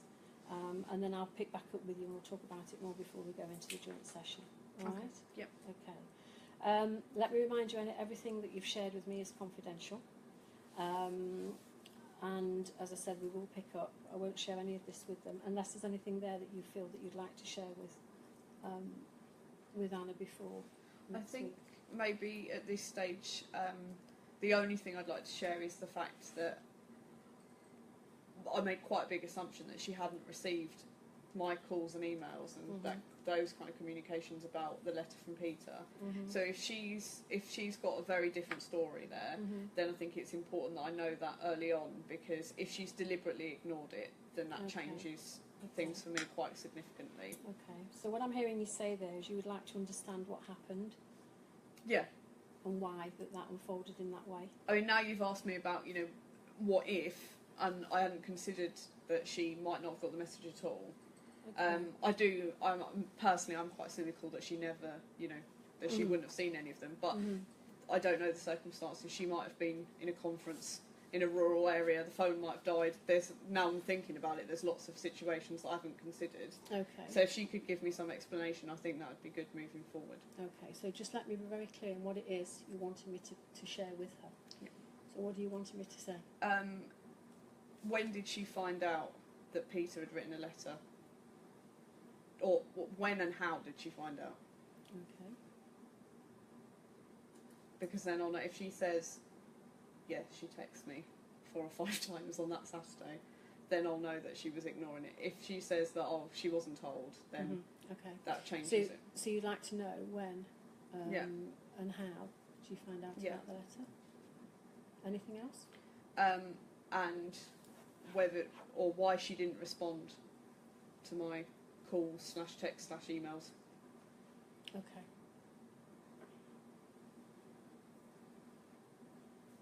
Okay, all right. So you want to know when and how she found out about the letter, and why did she not respond to your email? I mean, the key issue for me is if she knew all along, and then she basically could avoid it because she knew the letter was coming and didn't want to be the one to get involved, then that's quite different to her just not being told either, and us both being in the same boat. Okay, all right. Okay, so I will expressly ask those questions. Yeah, that's fine. Yeah. I will not share anything else that we've discussed. Okay. All right. Everything else is confidential. And what I'll endeavour to do is get those questions asked and get a response back to you. Okay. Anything else you want to share with me at all? No, I think feeling that's comfortable. Yeah. Feeling better than you did this morning. Definitely. Yeah. Okay. All right. Now, in the interim, if there is anything that you think of ahead of next week or anything that you want to discuss, then please, you've got my contact details. Okay, sure. I will take these questions across. If I've got answers for them and I can share that with you, then I will. Okay. But failing or anything else, we'll see you next week. Same time, same place. Okay.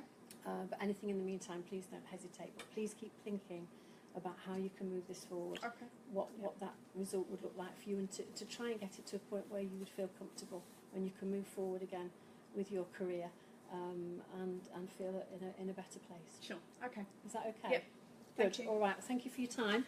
Lovely to have met you. And Thanks. I'll be in touch Thanks. with you. Okay. All right. Thank you very much.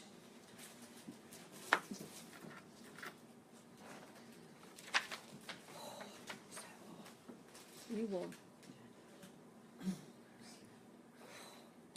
So warm.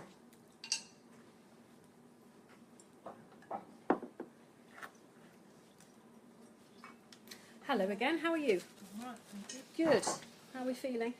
Okay. You all right? Managed to get a cup of tea? Is it okay out there? Yeah. Good. All right. All right. Well, thank you for waiting for me. Thank you for coming back in. So let me just remind you again. Everything that you're going to share with me is confidential, unless you have anything expressed that you want me to share. So what we're going to do now is pick back up. I'm going to summarise some of the key things that you shared with me in our last meeting, and I know there were certain things that I kept and wanted you to keep thinking about. So you talked to me very clearly about the way that this decision had gone about. You also talked to me that the letter went out possibly not at the best time for you because you were away. and that really you've not had that opportunity to really have that dialogue with Maria as you'd like. And you'd also shared with me the impact that this is having on you, and the fact that this grievance has been put in, and actually you're not feeling great about that, which I have empathy with. And you also talked about the communication itself. I asked you, didn't I, in hindsight, what would you have done differently? And I think you shared with me that perhaps the communication could have been a bit better.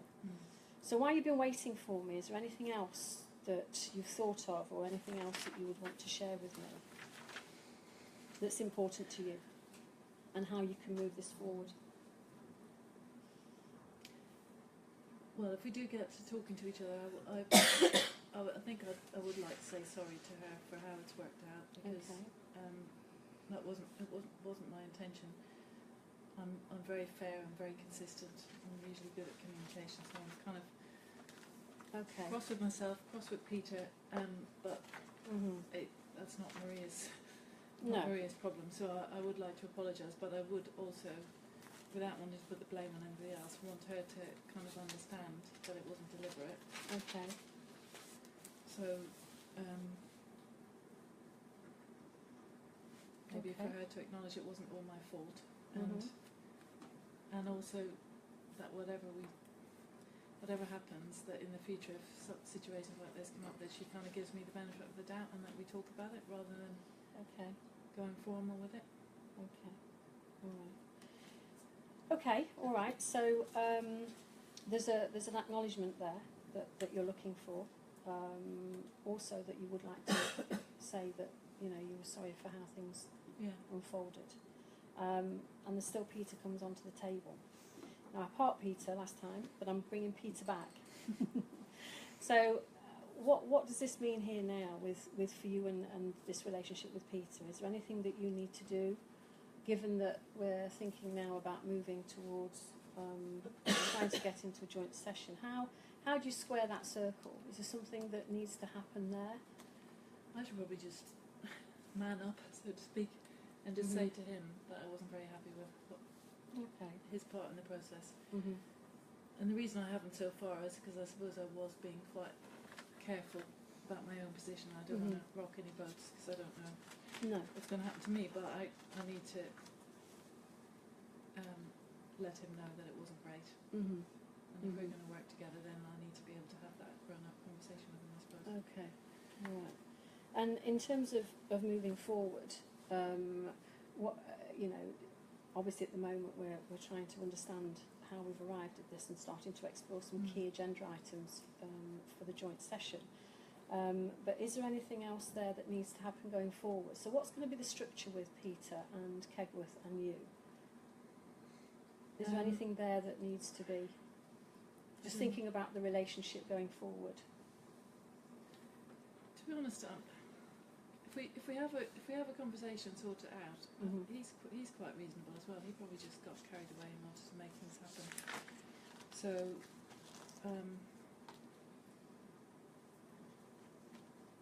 I don't know what you might be thinking of, but I don't think there's a huge issue there. To be honest, I think with Maria, she said in a grievance letter that she didn't want to move because it was going to give her problems with childcare. So he asked me to think about things, and I was thinking maybe I could talk to Peter and see if there's any way we could maybe be flexible on her hours or something. Okay. Like she could have a late start or an early finish, 8 till 4 or 10 till 6, something like that. So she. But we can't really kind of cut it at both ends, so she'd have to figure out how she was going to get there and get back. But we could be flexible about the hours. Okay. So I've caught that. So is that something that if we're going to be moving towards next week, which I hope we are, and we're going to continue to explore things here at the moment, is that something you can get a response to in the interim? Yeah, talk to Peter before then. That's a good idea. Yeah, then I can sort of offer it if he signs it off. Yeah. Okay. Yeah. And it's something that on the day, if Peter's available and something comes up in discussion we need to reach out for, then we can do that. But we need to make sure that he's available, because there may be some things there that I said about authority, whether you've got authority to sign that off. Yeah. Does that make sense? Yeah. Okay. All right. So okay. So let's just recap on some of the other things that you shared last time. You talked about, I asked a question about performance and reviews. Again, thinking about that, what if this doesn't settle or doesn't sort in a way that you can feel comfortable with? What's the situation going to be? How's that going to feel? Well, that's what I was asking about the grievance. I think she would probably have to continue with the grievance, and I don't really know what would happen to me if that if she was successful. So that's something that in joint session, once we start to explore some of the common ground perhaps here, that you'll need to explore. Yeah. Is that what you're saying? Well, this just occurred to me. So could I ask her to, if we settle to withdraw the grievance? I don't know if you can do that. Well, that's something that when we get into joint session, if it's on your agenda items, we can have it up there, and we can certainly facilitate that discussion. Because otherwise it's just going to be hanging over us, isn't it? But let's see where we get to. I think there's some stuff here that we can get after. You've called out some key things here, and there's also certainly some questions that I've been asked to put to you in the interim period that Maria would like some answers to. Okay. If you're happy for me to share that with you now. Yeah. Okay. Let's go there now and let's get that looked at. So, what she's asked me to ask you is that she would like to know when you knew about the letter. When was it that you knew that the letter was going out or had gone out? I only found out on the Friday when I got back. Okay. So it wasn't until you returned.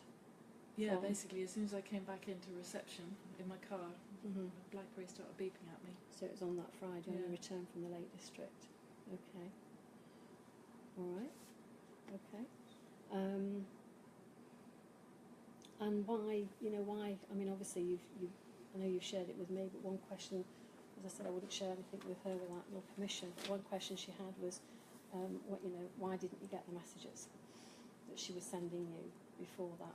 Yeah, well, as I said to you, there was no reception. You can tell her that. That's not confidential. She can check. She can go to the hotel herself and see. Okay. So you're comfortable for me to go back and say that this got it on that day. It wasn't until you're back in the reception area that all the emails came through and that you're aware that had gone out.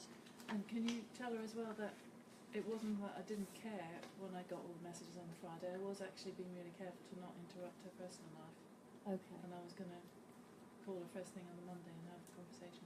Okay. All right. Okay. All right. So they were the questions that she asked me to put to you. So I will share that with her before we meet again next week. Okay. Anything else? Anything you'd like me to share with her at this stage? I wasn't thinking about questions, but questions. So what would I suppose a big question? What would it take for her to agree to move to Kegworth? Is that too big a question to ask? It's a big question. I think certainly the notes you've made there around the agenda and discussing those issues next week together. We need to explore what's the art of the possible, and I think it's having time to hear and listen to each other. And I think there's some questions here around that process that will, some specific questions she's asked you. Then let's respond to that and see, what her reaction is. Because at the moment, there's been no dialogue about how this unfolded at all. And so I think this will start to share, if you can share some information like this, then, I think that makes next week's check-in a little lighter, potentially. Okay? Yeah. Now, you also talked about this whole arena around this decision-making. And again, moving into joint session next week, I know you've got some agenda items. What are the items that you want answers to, or questions that you have that you want to share in that joint session? What are the main things that you would like? Well, the first thing is, as I said, is that when I would do the apology, I would like to say to her face that I'm sorry. Okay. and without sort of taking from the apology, I just want her to understand the context that it wasn't deliberate. Okay, so you'd like an opportunity to share how it came Yeah. about. Okay. And also that I would like to hear from her Mhm. what drove her to go straight to grievance without Mhm. actually having a conversation with me first. Okay. So is there something Because usually around? you're supposed to try and do these things informally, but Yeah. she's just gone straight to being formal. I was like, is there something else annoying her that's made her do that? Okay. So something within that relationship piece Yeah. between you, as to why. Have I heard that right? As to Yeah, why she didn't like feel able. what else is going on? Yeah, what did Yeah. she, Okay. you know, because she knows I would usually be really responsive. So why didn't she think, oh, she's not getting back to me? There Okay. must be a good reason. So relationships on there Yeah. then as well. So that's a no. Anything else? Well, the big question is, what would it take for her to move? Because we need, as a business, we needed to move, Okay. and I want us to have a positive relationship. Mhm. So, if there's anything I can do to help make that move easier, Mhm. Okay. So an Well, we need to opportunity talk about to talk about the whole process and that Yeah. move and why it's important to the business. yeah. So we didn't go about it the right way, but can we figure out how we get to the place that we need to get? Okay. All right. Okay. Good. Well done. Anything else that you'd want to get after? Conscious of to? No, I time. kind of want to hear from her really. Okay. All right. So I will share with her the answers to the Yeah. questions that she's posed. You've got some of the key items and questions that you want to get after on the day and have the opportunity to discuss and share. So what I'd like you to do, again, ahead of next week, keep thinking about this. If there's anything that comes to mind you've not shared, then shout. Everything else that you've shared with me is confidential, so I won't be sharing anything else. But I now want you to think about moving forward and the joint session next week. We will have a check-in, so we'll check in before we come together. And also, I'd like you to start thinking about, in that formal opening of the mediation, I usually ask parties to share a few words about how they're feeling and you know what their Yeah. expectations Okay. are. So start to pull some of those together, and then we can check in on them next week and make sure you're comfortable. And then we'll aim to move into a joint session. Okay. All right, and then at that joint session we'll share the agenda items. But when I check in, I'll remind you all of that. So there's Yeah. lots of information I'm sure gone on Yeah. today. As I say, I'll make sure that you're in the right place, and both of you are, to move into that joint session, and we'll call it when we're ready. Okay. We've got the day, all right. But you know, this is about moving forward. This is about trying to find a way through. So I'd encourage you to keep thinking about how that can be achieved, and I will do all I can on the joint session to help you with that. All right. Any questions for me today? No. You sure? How are you feeling? A bit more optimistic, I suppose. Okay. Well, that's good. That's good. And not too jaded, I hope, because these No. things are exhausting, aren't they? Yeah. Okay. All right. Well, thank you for your time. What I'll do is I will fetch you in, obviously, when we come in to check in, and we'll move it on. Okay. All right. Thank you very much. Okay. Yeah. So So I've called it in because I want to get to this next stage. There's a lot more that I probably wanted to push on there, but we're going to call it in now. We're going to have the check-in meeting, and then we're going to start to pull together this joint agenda, and we'll start to explore that discussion and dialogue. All right. Now we're going to fast forward. I've given the answers to this one. All right. So her questions, we've given you the answers. Okay. And I'll share that with you now. So you turn off a minute. So you asked me to ask a couple of questions. Yep. So welcome into the next session.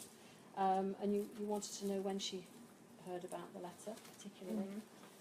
She was away in the Lake District, so it was literally on that Friday she drove back. Okay. That's when she first heard that the letter had gone out to you. Okay. All right? The other question you had was, why didn't she respond to your emails? Yeah. And the reason was that in the Lake District she had no signal. Okay. And so again, she didn't, as soon as the phone went on, or a BlackBerry went on, I think it's a BlackBerry, Yeah, you it's said, BlackBerry. is it?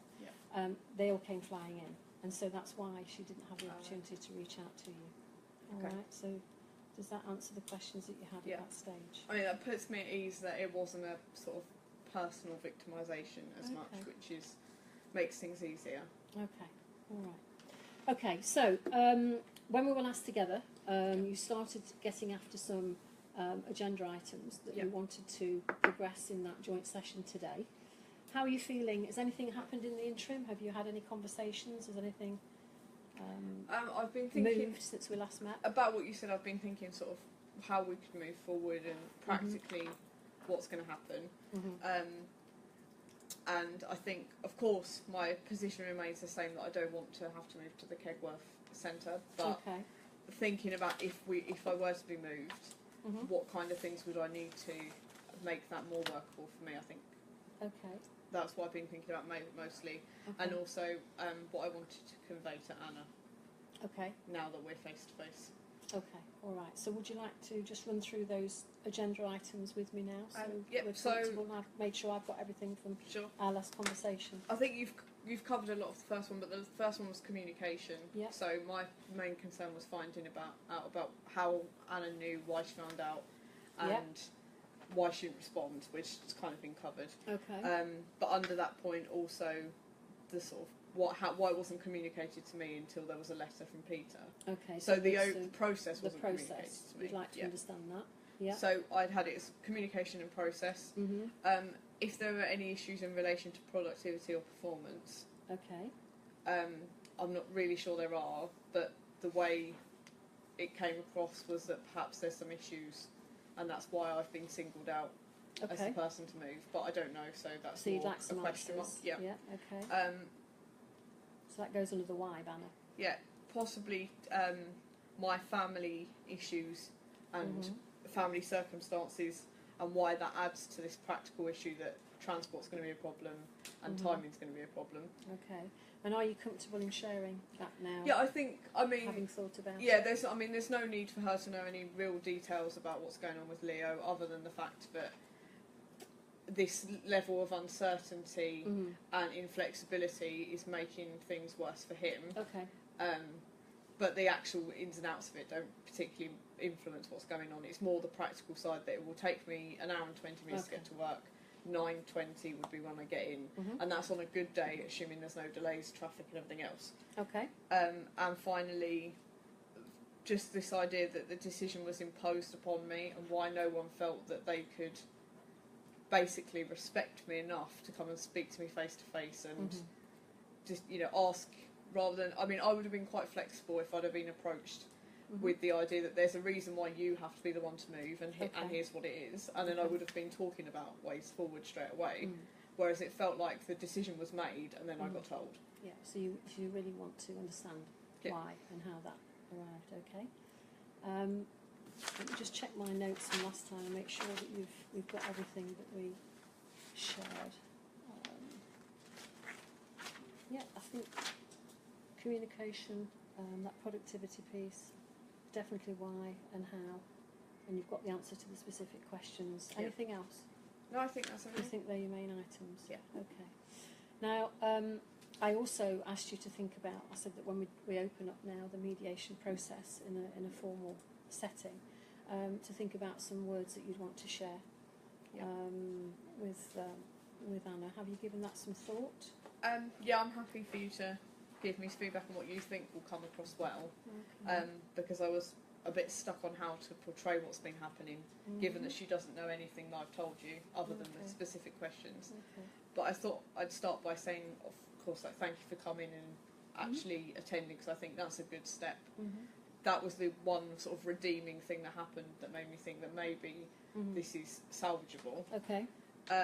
And I wanted to convey that I'm open to understanding her perspective on what's happened and why it's happened. Also now want to thank her for the fact that she's clarified the issue with how she found out about the letter and why she didn't respond, and that I'm fine with that.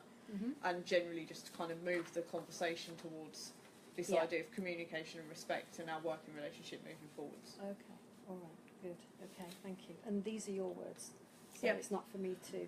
I just wanted to make sure that you were ready to I just share wanted those. to run past you. There's That's nothing fine. that's a red flag for you. No, that's absolutely fine.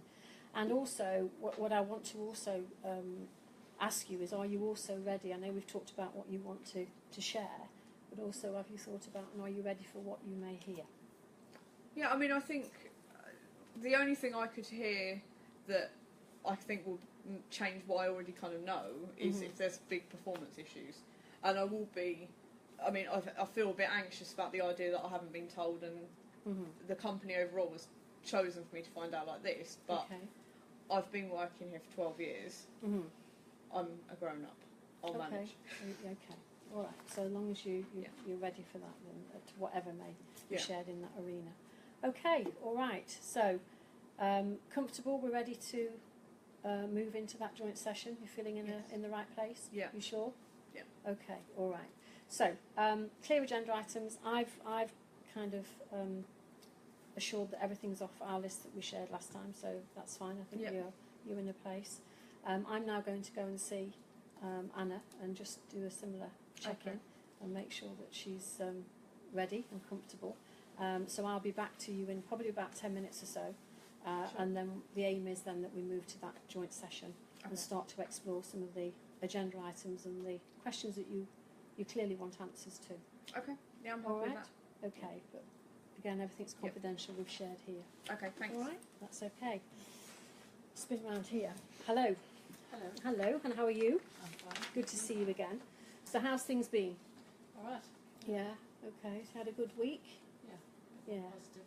Good. You feeling all right? Yeah. Okay. Anything happened in the last week? No. Any dialogue? Any? Just, no. No. Okay. All right. And when we were last together, you shared quite a few items that you wanted to get after and understand. I also shared with you the questions that Maria had, to which I did give her those responses. So that has gone back to her. So let's just pick up. Today is about moving to that joint session. So this is, as it says on the tin, it's a check-in. So I just want to check in with you now on the things that we discussed last time. Is there anything else you've thought of that you would want to bring to the table? Is there anything else that you've thought about, or how you can move this forward today? Yeah, I checked with Peter about the hours. Good. And he gave authority. Okay. He said I can offer flexibility on the hours. Okay. Within an the hour span each of. way, sort of instead of 9 to 5, we can do 8 till 4 or 10 till 6. Okay. All right. And is he available today? Should we need to reach out to him? Yeah, he said we can call him on his mobile. Okay. All right. So you've got that, and you're quite clear on that parameter. Yeah. All right. Okay. All right. So share with me then your agenda items, the issues that you want to get on there today. I want to say sorry. Okay. And what does the kind of process and how the communication happened, and for not talking to her directly. Okay. But I'm hoping that she'll also understand my perspective and understand the business need. Okay.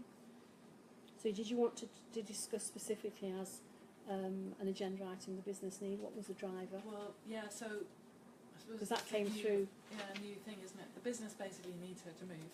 Okay. And it's about can we meet somewhere in the middle about what we would need to do to help her to make that happen. Okay. All right. The other thing is, I said to you before that we think she has potential, and I did talk to Peter, and we haven't got much of a budget, but we could offer some training from Maria. So if she moves and takes this as a development move, we could give her some management training, so that for the long term she might actually believe us that we think it's a good move for her. All right. It's not just words. Yeah. So, and you do see it as a development move. Yeah. Okay. And have you considered what support? What would that look like? Well, he's basically given me a budget. It's not huge, but he's given me a budget of 500 quid we can put towards her training. Okay, all right, okay. So this is looking at the way forward, but then putting some support in there. Yeah. Okay, all right. What else? Well, to be honest, I'm hoping that if I do the apology and she accepts it and she acknowledges that there was no malicious intent or whatever, that will kind of fix our relationship, because we did have a good relationship. Yes, you said. And I'm hoping that when you told her that I didn't know that she left the messages and stuff, that sort of reassured her. Okay, So, well, we'll see. yeah. We'll see when we get into joint session. Yeah. But we've made, there's some common ground emerging, and I think we've made some good progress. And it's great that you've kind of managed to find a way, certainly some key items that you want to share and get after today. Anything else that you would want to share today or have on that agenda for discussion? Oh, yeah, well, there's the whole take the grievance off the table thing, but I'm kind of taking that as a given. All right, okay, all right, I've got that there. Okay. So just replay it again then. So you're going to, from an agenda item, discuss the why. So why it's why it unfolded, why the decisions were made in the way. You want to talk about the availability of that move over to Kegworth, and that actually one suggestion or one proposal you have is that we could look at some flexibility. Yeah. Okay. And what else? This support and support the training. Okay. Because I want her to feel like this is a good move for her, not just like a. Okay. All right. It's a win-win for the business and for her. Okay. All right. So we've talked about very much about your agenda items and the issues that you want to discuss. Are you ready for what she may also want to share on what you may be hearing? Yeah, she could still be angry, I guess, but I'm hoping that I genuinely am apologising and I'm not just doing it for the sake of it. I genuinely mean it, so I'm hoping that All right. she won't be too angry. Okay. All right. Okay. Feeling comfortable? Yep. All right. So any other questions for me before? No? Sure? Comfortable with what you've got there? Yeah. Okay. And we've got Peter on hand should we need him? Yeah. And you are comfortable with those parameters that you have should we get to that point in discussion? All right. Okay. All right. We're ready to move. I think we're ready to go into joint session. Anything else that you are unsure about? You sure? Okay. All right. Well, thank you, and well done. Obviously, you've gone away and given that some further thought, and I think we're ready now to move. So let's make the most of our time together and start to move into that joint session. Now, the other thing I asked you was the sharing some words and at that opening. Have you thought about perhaps what you wanted to say there? Yeah. Well, I'm just going to.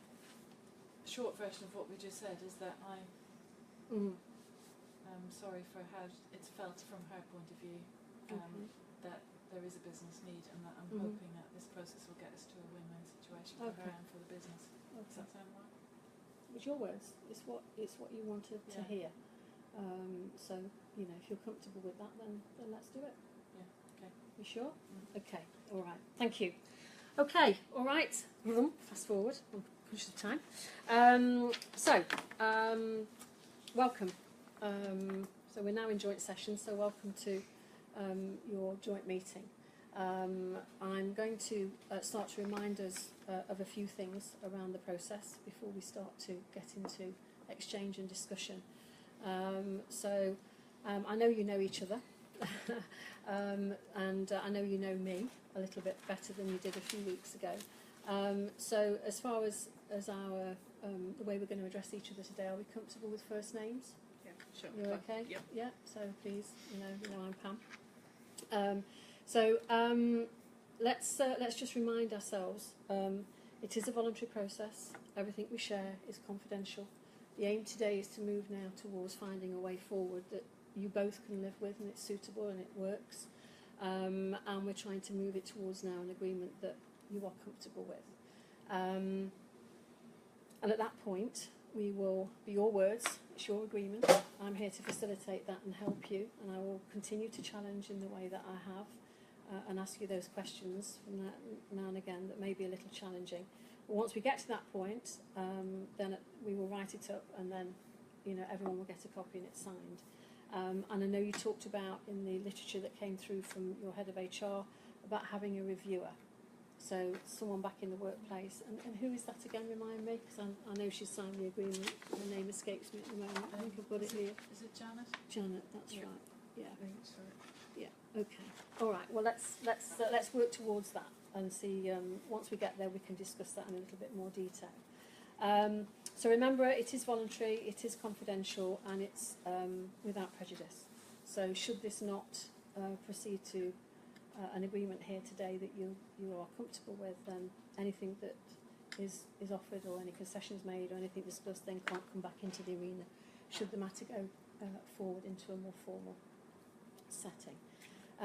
My role again is to guide the discussion. I'm going to clarify the issues as they start to unfold, and I'm here to manage that process today. So I've got some things I'm going to introduce you to in a minute, but I will be the one that will be capturing your comments and your thoughts and starting to help you find ways forward, and I will manage that process for you. But it's your process, it's your solution. I'm here to facilitate and help you with it. Okay? I did ask you to think about some opening words that you wanted to share before we started to get into the formality. I don't know who would like to go first. I don't mind starting. Okay. I'd like to start by saying, first of all, thank you for agreeing to attend with me and to going through this process to try and resolve the dispute that's arisen between us. And also thank you for your clarification on exactly when you found out about the letter from Peter and what happened thereafter in relation to being in the Lake District with no signal. I didn't appreciate that maybe you hadn't actually read the messages. I just assumed, given that I know you quite well and you're, like me, always attached to the phone, that it was near impossible for you not to have seen any of the communication. I want to reassure you that I'm open to understanding your perspective and the business's perspective on what's going on, and try and move forward and try and resolve what's happened.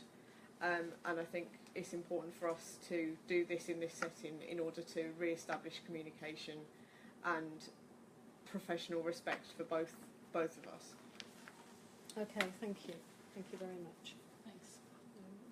I just wanted to say, and I'll say it now, sorry for how it must have felt at your end, because if you didn't realise that I wasn't able to respond, it must have felt pretty bad those few days, so I'm sorry for that. And also, I have realised that even though Peter sent out the letter and I didn't know he was going to do it, it probably would have been better if I'd had a conversation with you before I went away in the conference anyway, just to flag that stuff was happening, so I want to apologise for that.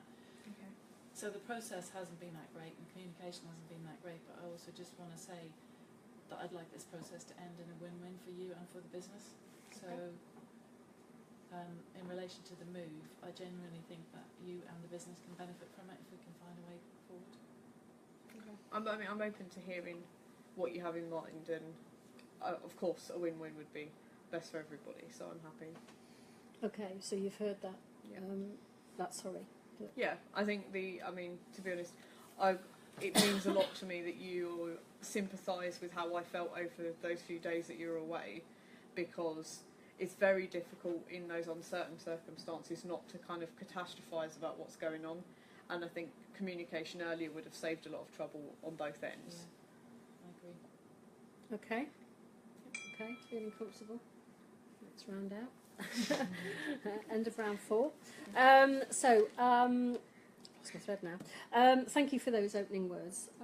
That's really helpful. So if we feel as we start to unfold the process now and we start to get into dialogue, if at any time I feel that we need to break out into private session again, there's something that's particularly personal to you that I feel and you feel more comfortable discuss if something appears, we can do that at any time. So it's a flexible approach.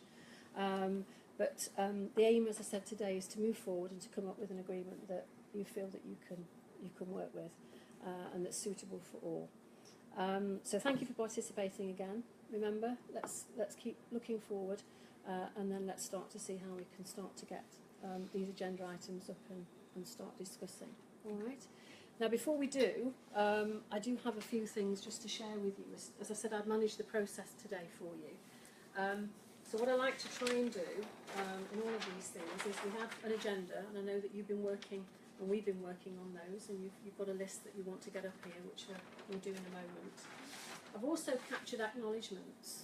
Now, these are really important because as things start to unfold, things will be shared and said.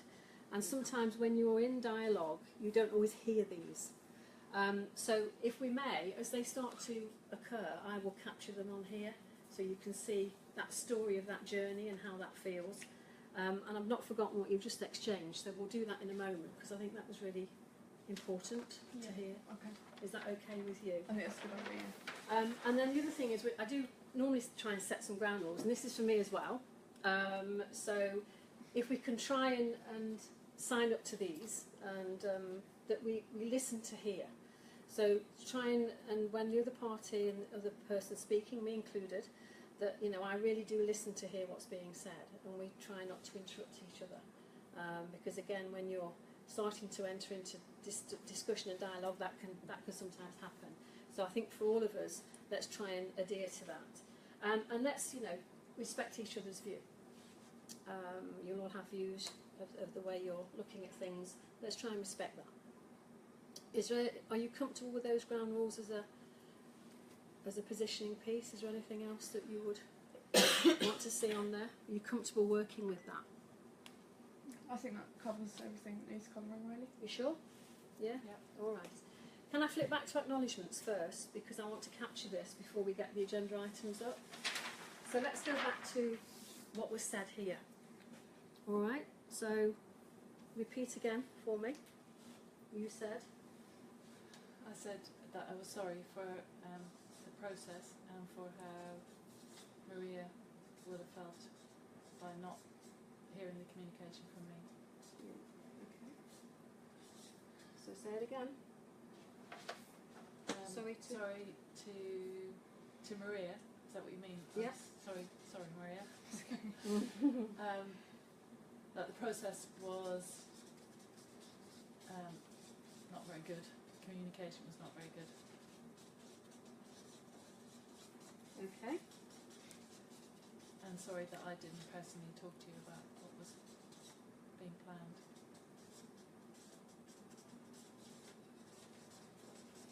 So sorry that I didn't personally talk to you about what was being planned.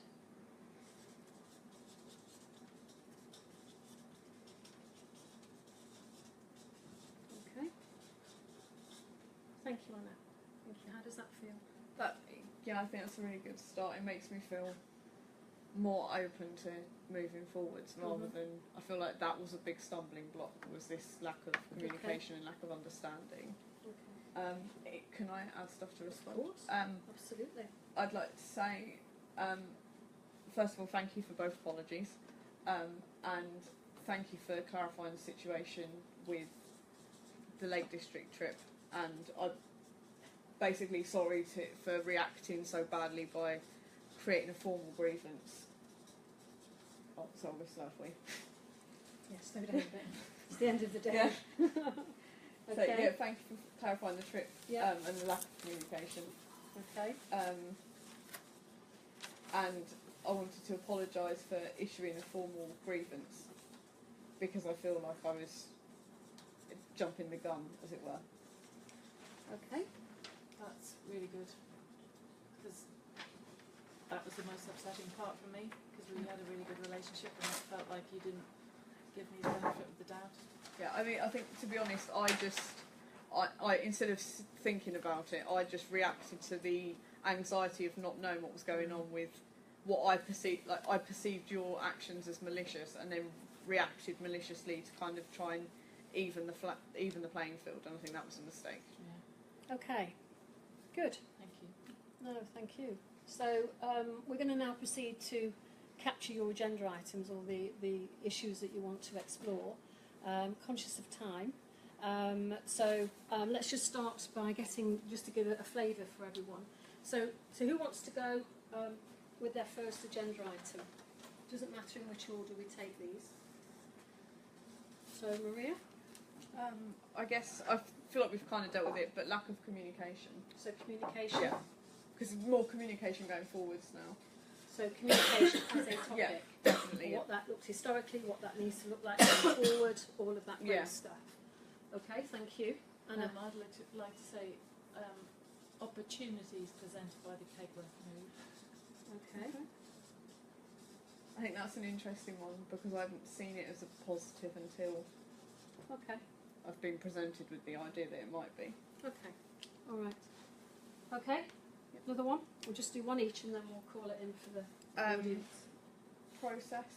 So perhaps for dealing with similar big business decisions in future, and exactly what the process was supposed to be this time. So to understand how they arrived at what Yeah. they arrived at. I think like communication Yeah. is before and after, so how they got to the decision they got to in terms of moving me to Kegworth, and also how Yeah. they propose to deal with these kind of decisions in future. Okay. Thank you very much. And we'll just do another one from Anna. The main one for me was acknowledgement from you that I didn't do it maliciously, so that's really good. But I offer development support for move to Kegworth. Okay. So support moving forward, whatever that may look Yeah. like. Okay. And that was on my list as well. And you've got that as Yeah. well. Okay. All right. Okay. That's it. We'll pause the agenda items there. Thank you. So what we would then do is we would just start to work through those as we felt suitable. And what I always try and do as a facilitator of this process here is I always come and ask the parties where they would like to start. There's no particular order. But, you know, I'd say, okay, which one do we want to get after first? And then hopefully, because it's their agenda, it's their issue, it's their dialogue. I don't want to impose that process. Okay? Good. Thank you very much. Thank you. Yes. Okay. Yeah. So you're going to leave it on. Yeah, we Okay. would normally record the Q&A, but I'll pause them both if you're... Phew, it was warm sitting here. Gosh. Very warm in here. Doesn't know how you coped. At times I couldn't. I lost my train of thought a couple of times because I was so warm. So I do apologise if I went off piste at times. It was like whoosh. My little feet were going mad under the desk. So for So you're aware as well, there's been over 1,300 views. really, Thanks for not Thanks saying for that during. really. Amazing. That's most That's of amazing. Greece. Still watching. Hello everyone. Yeah. So for the workplace, so for the workplace mediators in the room, who actually carries out workplace mediation at the moment? Well, I'm trained. I haven't started. Okay. I've trained technically. Okay. Yeah, you With are. you. Yeah. So is that so do you have any questions for me as to how that? I'm sure you have. Please fire away. Mine is a sort of practical question based on the way I've been taught, and I haven't done any yet. So No. it was all done in one day. So my question is, how does it work out if When you it's do separate. Well, if you've done the private sessions a week before, Yeah. how it has its obviously advantages because it lets them go away and process and change their perceptions. Sure. And you started, but how does that? If they're not talking to each other, and they were both very conciliatory, these two. They were parties, very kind, weren't they? You to know, me? there was no animosity I was expecting there. I was expecting a few tears and tantrums, but I didn't get it. So they But were yeah. very, very nice to Yeah, each but in the other. real In world. the real world, Yeah. You know, how does that work? If they've got to go back to the Yeah. office, spend a week with all this Yeah. still going on in their head. Yeah. Great question. And I've dealt with it in both ways, and I will deal with it in both ways depending on the scenario I'm dealing with. And it's that judgment call when you're speaking to the referrer, whilst you don't want the ins and outs, you want a gist of how long it's been going on for, what's driving that situation. So as an example, I had one just a couple of weeks ago that had been going on for nearly 2 years. It was all emotionally charged. And my decision on that one was because... I'll ring you. Sorry. So my counsel, I suppose, to the referrer would be that I felt that would need more than one bite of the cherry because of the baggage and the How depth. deep-rooted it was. Yeah, and how deep-rooted it was. And for those, they didn't work in the same office. Oh. So I knew that they wouldn't be coming into contact with each other necessarily. And they hadn't been speaking for a year, so it was fine. So that was fine. But when it does happen, because sometimes when you say, look, let's try it over 2 sessions, there can be that awkwardness, and it's a decision that you Judgment take. call. It's a judgment call. Yeah. And I have tried, and I know when I've done it on a day, I've had many successes on a day, and it's worked. But you know what? I could have got a bit more. Yeah, that's what I've found. Is that you find so that? when you have the initial conversation about Yeah. who the parties are and where they sit. So if they're, opposite each other on a pod in an open plan area, and that week is going to be a nightmare, then you might think about a different process. Moving somewhere else, yeah. But the last two that I've had telephone individual consultations with each of the parties the week before, got them thinking, got the lowdown, and then we've had the day in the diary. Had individual sessions with them in the morning, and then agreed that from lunchtime onwards we'll probably be together if everyone's still up for it. Yeah. So you design the process according to the situation. In a way, you have more flexibility than you do with civil and commercial. And that's the beauty of it. Yeah. That is the beauty of it, and it's that flexibility, I think, that makes this so rich. Thank you. Yes. Has that answered your question? Yes, thank you very much. Sorry, I just wanted to eagerly jump in because what I was wondering is if they had carried on working together for a week in the beginning and then had lots of conversations about what happened, the apologies have gone backwards and forwards, and the negotiations that are raised, shifting hours and stuff. How would that make you feel as the mediator when you come back? Because you're way behind the curve. Delighted. Done the hard bit then.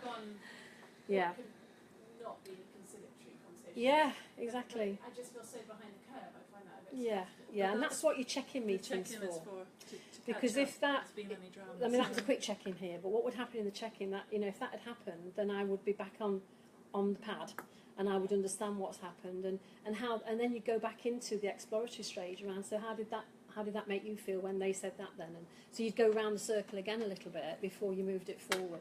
And that's why the check-in is imperative. So you don't want to have like a 2-hour session No. following week because that's what we have to Ideally not, but if that's what it takes, that's what it takes. But sorry, what I mean is you don't want to plan ahead that you'll only have 2 hours to No. resolve it next week. No. because you might be doing Yeah. drama.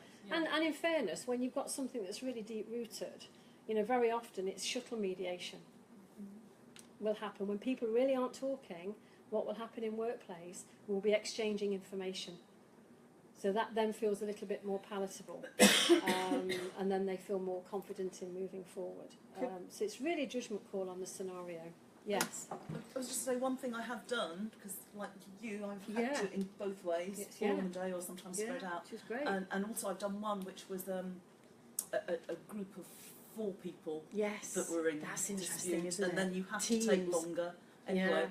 And I do say to them, both individually and collectively, that if it's possible to carry on, I bring the elephant into the room and I Yeah. say to you, you're going to be going to work together for the next week. How's that going to feel? How's that going to feel? Exactly. And sometimes I will say, if they're a bit reluctant to say anything, I'll say, sometimes I offer a little bit of guidance. I say, it might be helpful not to open up the agenda that we've got here, that you just work professionally, the process. and we'll revisit the agenda items that we've discussed when we're back together, Exactly. when I can help to facilitate the process. And to be honest, that tends to help, Yeah, it because does. you're being honest. You're saying Yeah. you've got to work together. So, So- in reality, this is going to happen. Yeah. You know, how does that feel? And even you know, when you've got real, emotionally highly charged situations, you wouldn't even have them coming in the premises at the same time on the day. You check them in at different times in case they did kind of see each other. Because I've seen that explode before, and it's all gone horribly wrong on me. I learnt that one early doors with a really contentious one.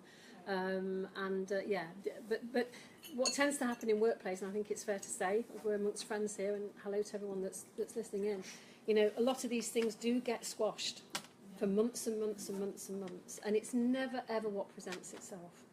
It's never. It's always something that's happened, usually way back here, and they've taken that opportunity, that little straw that's broken the camel's back, to check in the sands. And so you've got a lot of unpicking to do before you start to get to the heart of what's really going on and what's driving them into that position. And as I say, these were very, very kind role plays today. I was going to say, having recently trained, I think the momentum of the check-in helps, because It does. I could imagine, now I've done the sort of full party experience, having the issues, like, you'd forget about all the issues, go into work, and if it becomes acrimonious, then that, even if that is a 2-hour check-in, re-centres you to the sort of professional environment, and this is what we're doing, and it is quite formal. From doing civil commercial as well, people see it as like, oh, there's a neutral person coming, so it must be serious. And as long as they can get on to a civil level for the week, then Yeah, it's just about re-bringing them back to the point of the whole thing in the first place. Yeah, and you know, because these were so nice to me today. I mean, you know, I did a little bit of destabilising. In real world, you'd really destabilise. You'd really pull that rug. And I know I had one senior manager who was in complete denial. It was everyone else, you know, but me. And I started to go into that, you know, destabilising session with, okay, well, what if then? And what if that didn't play out? And what if, and actually, that gap in between, he came in a different person. So when you say destabilising, you mean saying what might you have done Yeah. differently? So really, did that play out in that way? Or actually, You what know? could if this doesn't settle? So this So- manager would feel really threatened by a grievance hanging over them, their own careers on the Yeah, line. so what's going to happen to you? If she follows through on the grievance, then we could end up in a tribunal for not following a consultation process. Mm. I see. And 'Cause- my care's on the line. Yeah. So Pam could have laid that on a lot I could have thicker really gone on if I things that, you wasn't. know, if this ends up in a considered. tribunal as an example, you know, what's the chair going to think to the fact that you've got no performance management paperwork? Don't need an answer. Yeah, you just move planted on. the seed. Just planted the seed. And this one particular guy, I can see his face now. You know, he came in the next week, a complete light bulb had gone on. Complete light bulb. And so you're holding the mirror back continually to them. And an hour and a half just doesn't give it, you know, real justice in the sense of what you can really get after. But I would really, really pull the rug. In a nice way, always with a smile on your face. But don't always need an answer. But you've planted that seed of doubt, haven't you? The key thing is about rebuilding relationships, which is not necessarily the same in civil and It's commercial. not. It's very If different. it's a very contentious commercial issue, it's very often about the money, and there might be a bit of ego and status Yeah. and a bit of And it's reputation done and in there. dusted, isn't it? Everyone just goes back to it. This is about that person that's going to be sitting opposite me next week Yeah. again, and we've Yeah. got to face each And other. you know, and I'm sure your experience may be very similar, but you know, one thing I will say on workplace is that, you know, I always position the referrer, you know, for the possible outcome that actually they may reach agreement on the day, and that'd be great, and they'll find a way of working, which will be fantastic. But actually, in 3 months' time, you might lose one of them. Yeah. Because that sometimes happens. Because actually, you know, for whatever's gone on in that, it's like, okay, we'll resolve this, but actually, do you know what? I need to go. I need to go. You were going to ask me a question. I was going to ask something along the lines of whether Okay. you tell people to stay quiet Yes. during the week in Yeah. between and Yeah, not yeah, discuss it. Yeah, absolutely. Because it is confidential. It's what we've talked about, isn't Yeah. it? That, you know, we really shouldn't be sharing this. Any other? I'm sorry I missed 2 minutes. That's okay. What? I'm not very experienced in HR, but Mm. Marie has got quite a serious problem with children. She has. You know, one's thinking about oneself. I don't know Mhm. whether I might not have left. I mean, obviously she's got the friend, she's got the team manager, Yeah. and so on. Yeah. But is it unreasonable for her to move? I was trying to balance this Yeah. with a company that needs her expertise. Yeah, in yeah. place. Great point you made. But we have to forget the fraternising bit with the team, because the team's working. Yeah. But Yeah. how much does the needs of the company override her very difficult needs? And okay, in point of fact, you said you can't drop the kids till 8:15. You've said it would then take an hour and 20 minutes, whatever, to get there. Imagine if a child is ill. Yeah. What about holidays? Mhm. What about an increase in pay? Yeah. And what about the fares? Now, and then what about the end of the day? You're going to have extra time. Just the question is, Yeah. how much? How fees? Yeah. I mean, this is not a benevolent organisations company, No.